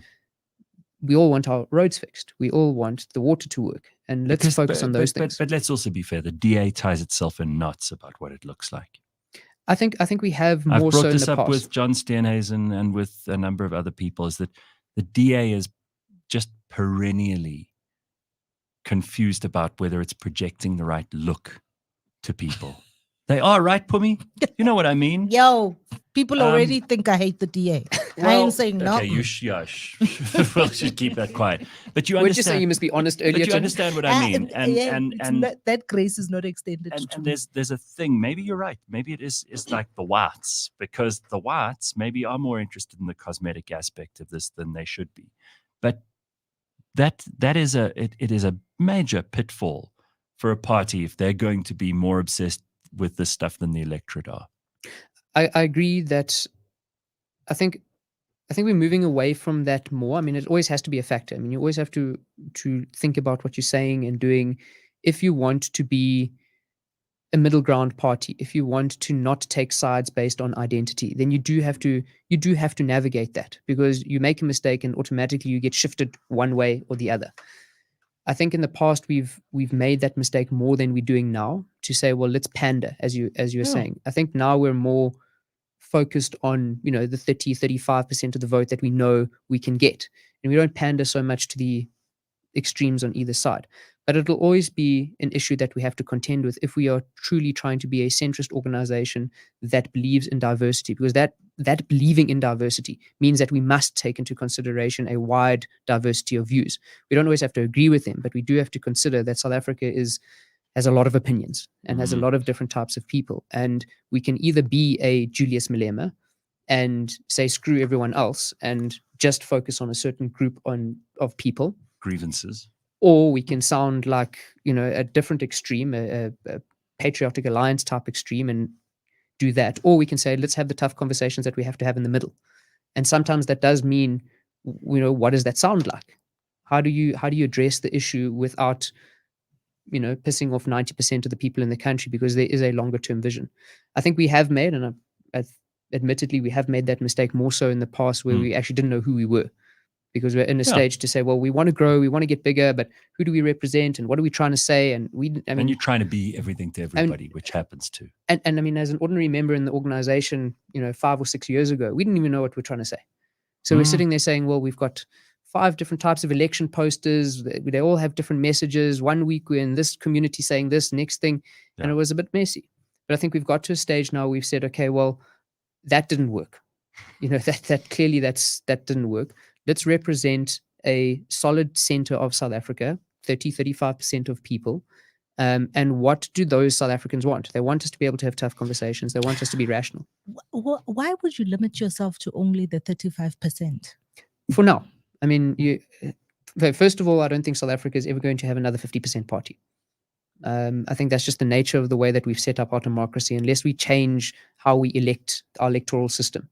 By the way, does that mean you're happy to work with anybody? Because if the electorate decide that you must operate as premier, let's say, with the EFF, that this does complicate, because you've got to have principles and rules in place for yourself too. And the DA famously says, "Oh, we won't work with these people, we won't work with those, but we will work with these." So it's tough. No, it is tough. No, we won't work with everyone. You don't want to work with people who don't believe in the same thing as you, or fundamentally their values aren't the same. So you can disagree on 5% of the stuff. You can't have a dinner with cannibals, is what you're saying. Yes. I mean, you can't. I mean, our biggest enemy, if you want to call them that, the EFF. Yeah. Our opponent. No, there's nothing wrong with the word enemy. We don't use it enough. No. We don't use it enough these days. Politics. There are no enemies in politics. So I mean, because truly they are opponents. But politics should be about delivering to the people. And what that means is that sometimes you're going to have to agree on particular things with people you disagree with in order to deliver. Of course. All right, but I interrupted you. You were going to say enemy, you changed it to opponents, and we got sidetracked. What were you going to say about them? So here's an example. So if you have an organization who believes in nationalizing public assets, who don't believe in property rights, which is the basis of what we believe the economy is on. Sure. They believe on extreme polarizations to a point where they sing songs about killing other people. Yeah. How do you then justify going into a partnership with them? Because that's what it is. A coalition is an agreement, a partnership. You and I are our friends. Doesn't necessarily mean that we live in the same house, but great. How do you justify that? But you can say to someone who maybe believes in something a little bit different to yours, to say, okay, well, this issue here we differ.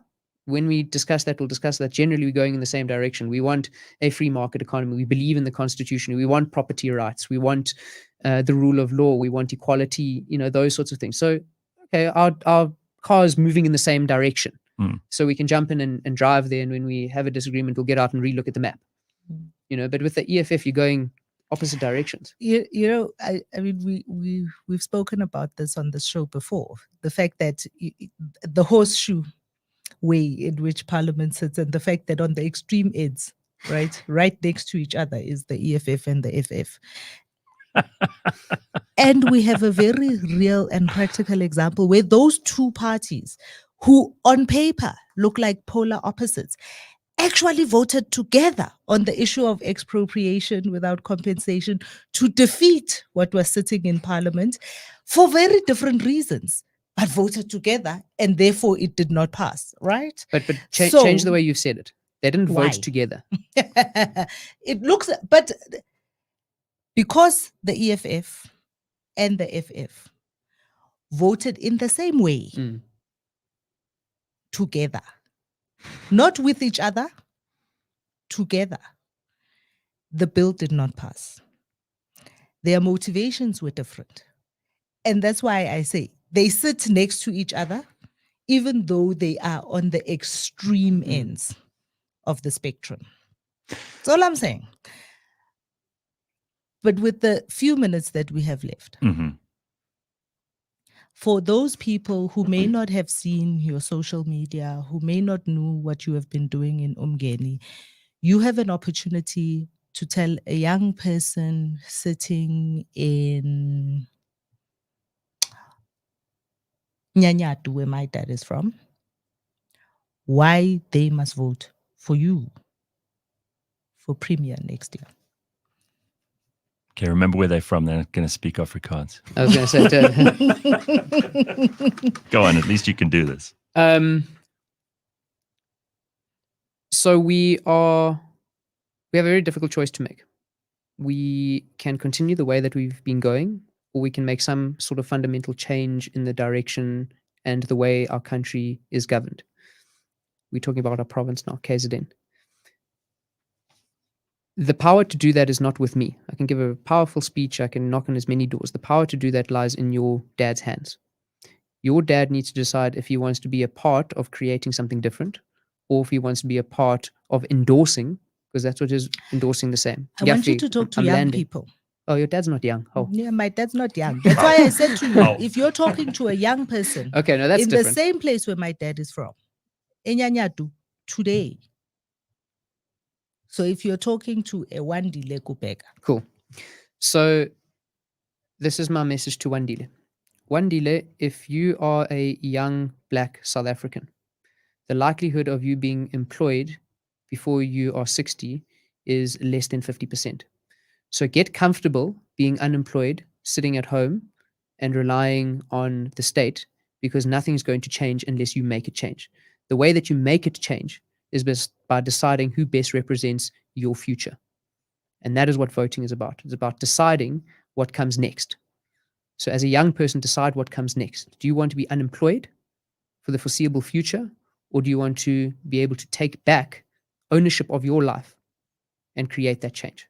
Because no one else is going to do it for you. No one else can do it for you. Only you can do that. All right. We're going to have to wrap it up at that point, but it's lovely to have you here. I know that you're very seldom in Johannesburg because you've got work to do in Umgeni, and I wish you well for the election coming up. Thank you, sir. I think that there's a lot for us to chew on here. I hope we'll talk to you again soon. And really, it's great to see people making things happen. Thank you, and thank you for having me. It was great to be here. You're making things happen. All right, thank you, Chris. Here's Carl DeSantos says, this Chris Pappas is a gift sent from God. Oh, goodness. Thank you. Thank you, Carl. So people are jumping straight into that. You're divinely sent to it. All right, love it. All right, Carl, calm down. Everybody calm down. All right, everybody. We'll see you tomorrow morning, 6 a.m. Just don't forget, people, it's now 9 o'clock. We've got an hour and a half. We're praying for a monsoon in Calcutta. Yeah, you just want to win the cricket. I understand. When she said that earlier, I thought, what a mean thing to do to the people of Calcutta. All right, very good. Thanks, everybody. We'll see you tomorrow. Cheers. Thank you, Chris. Cheers. Cool.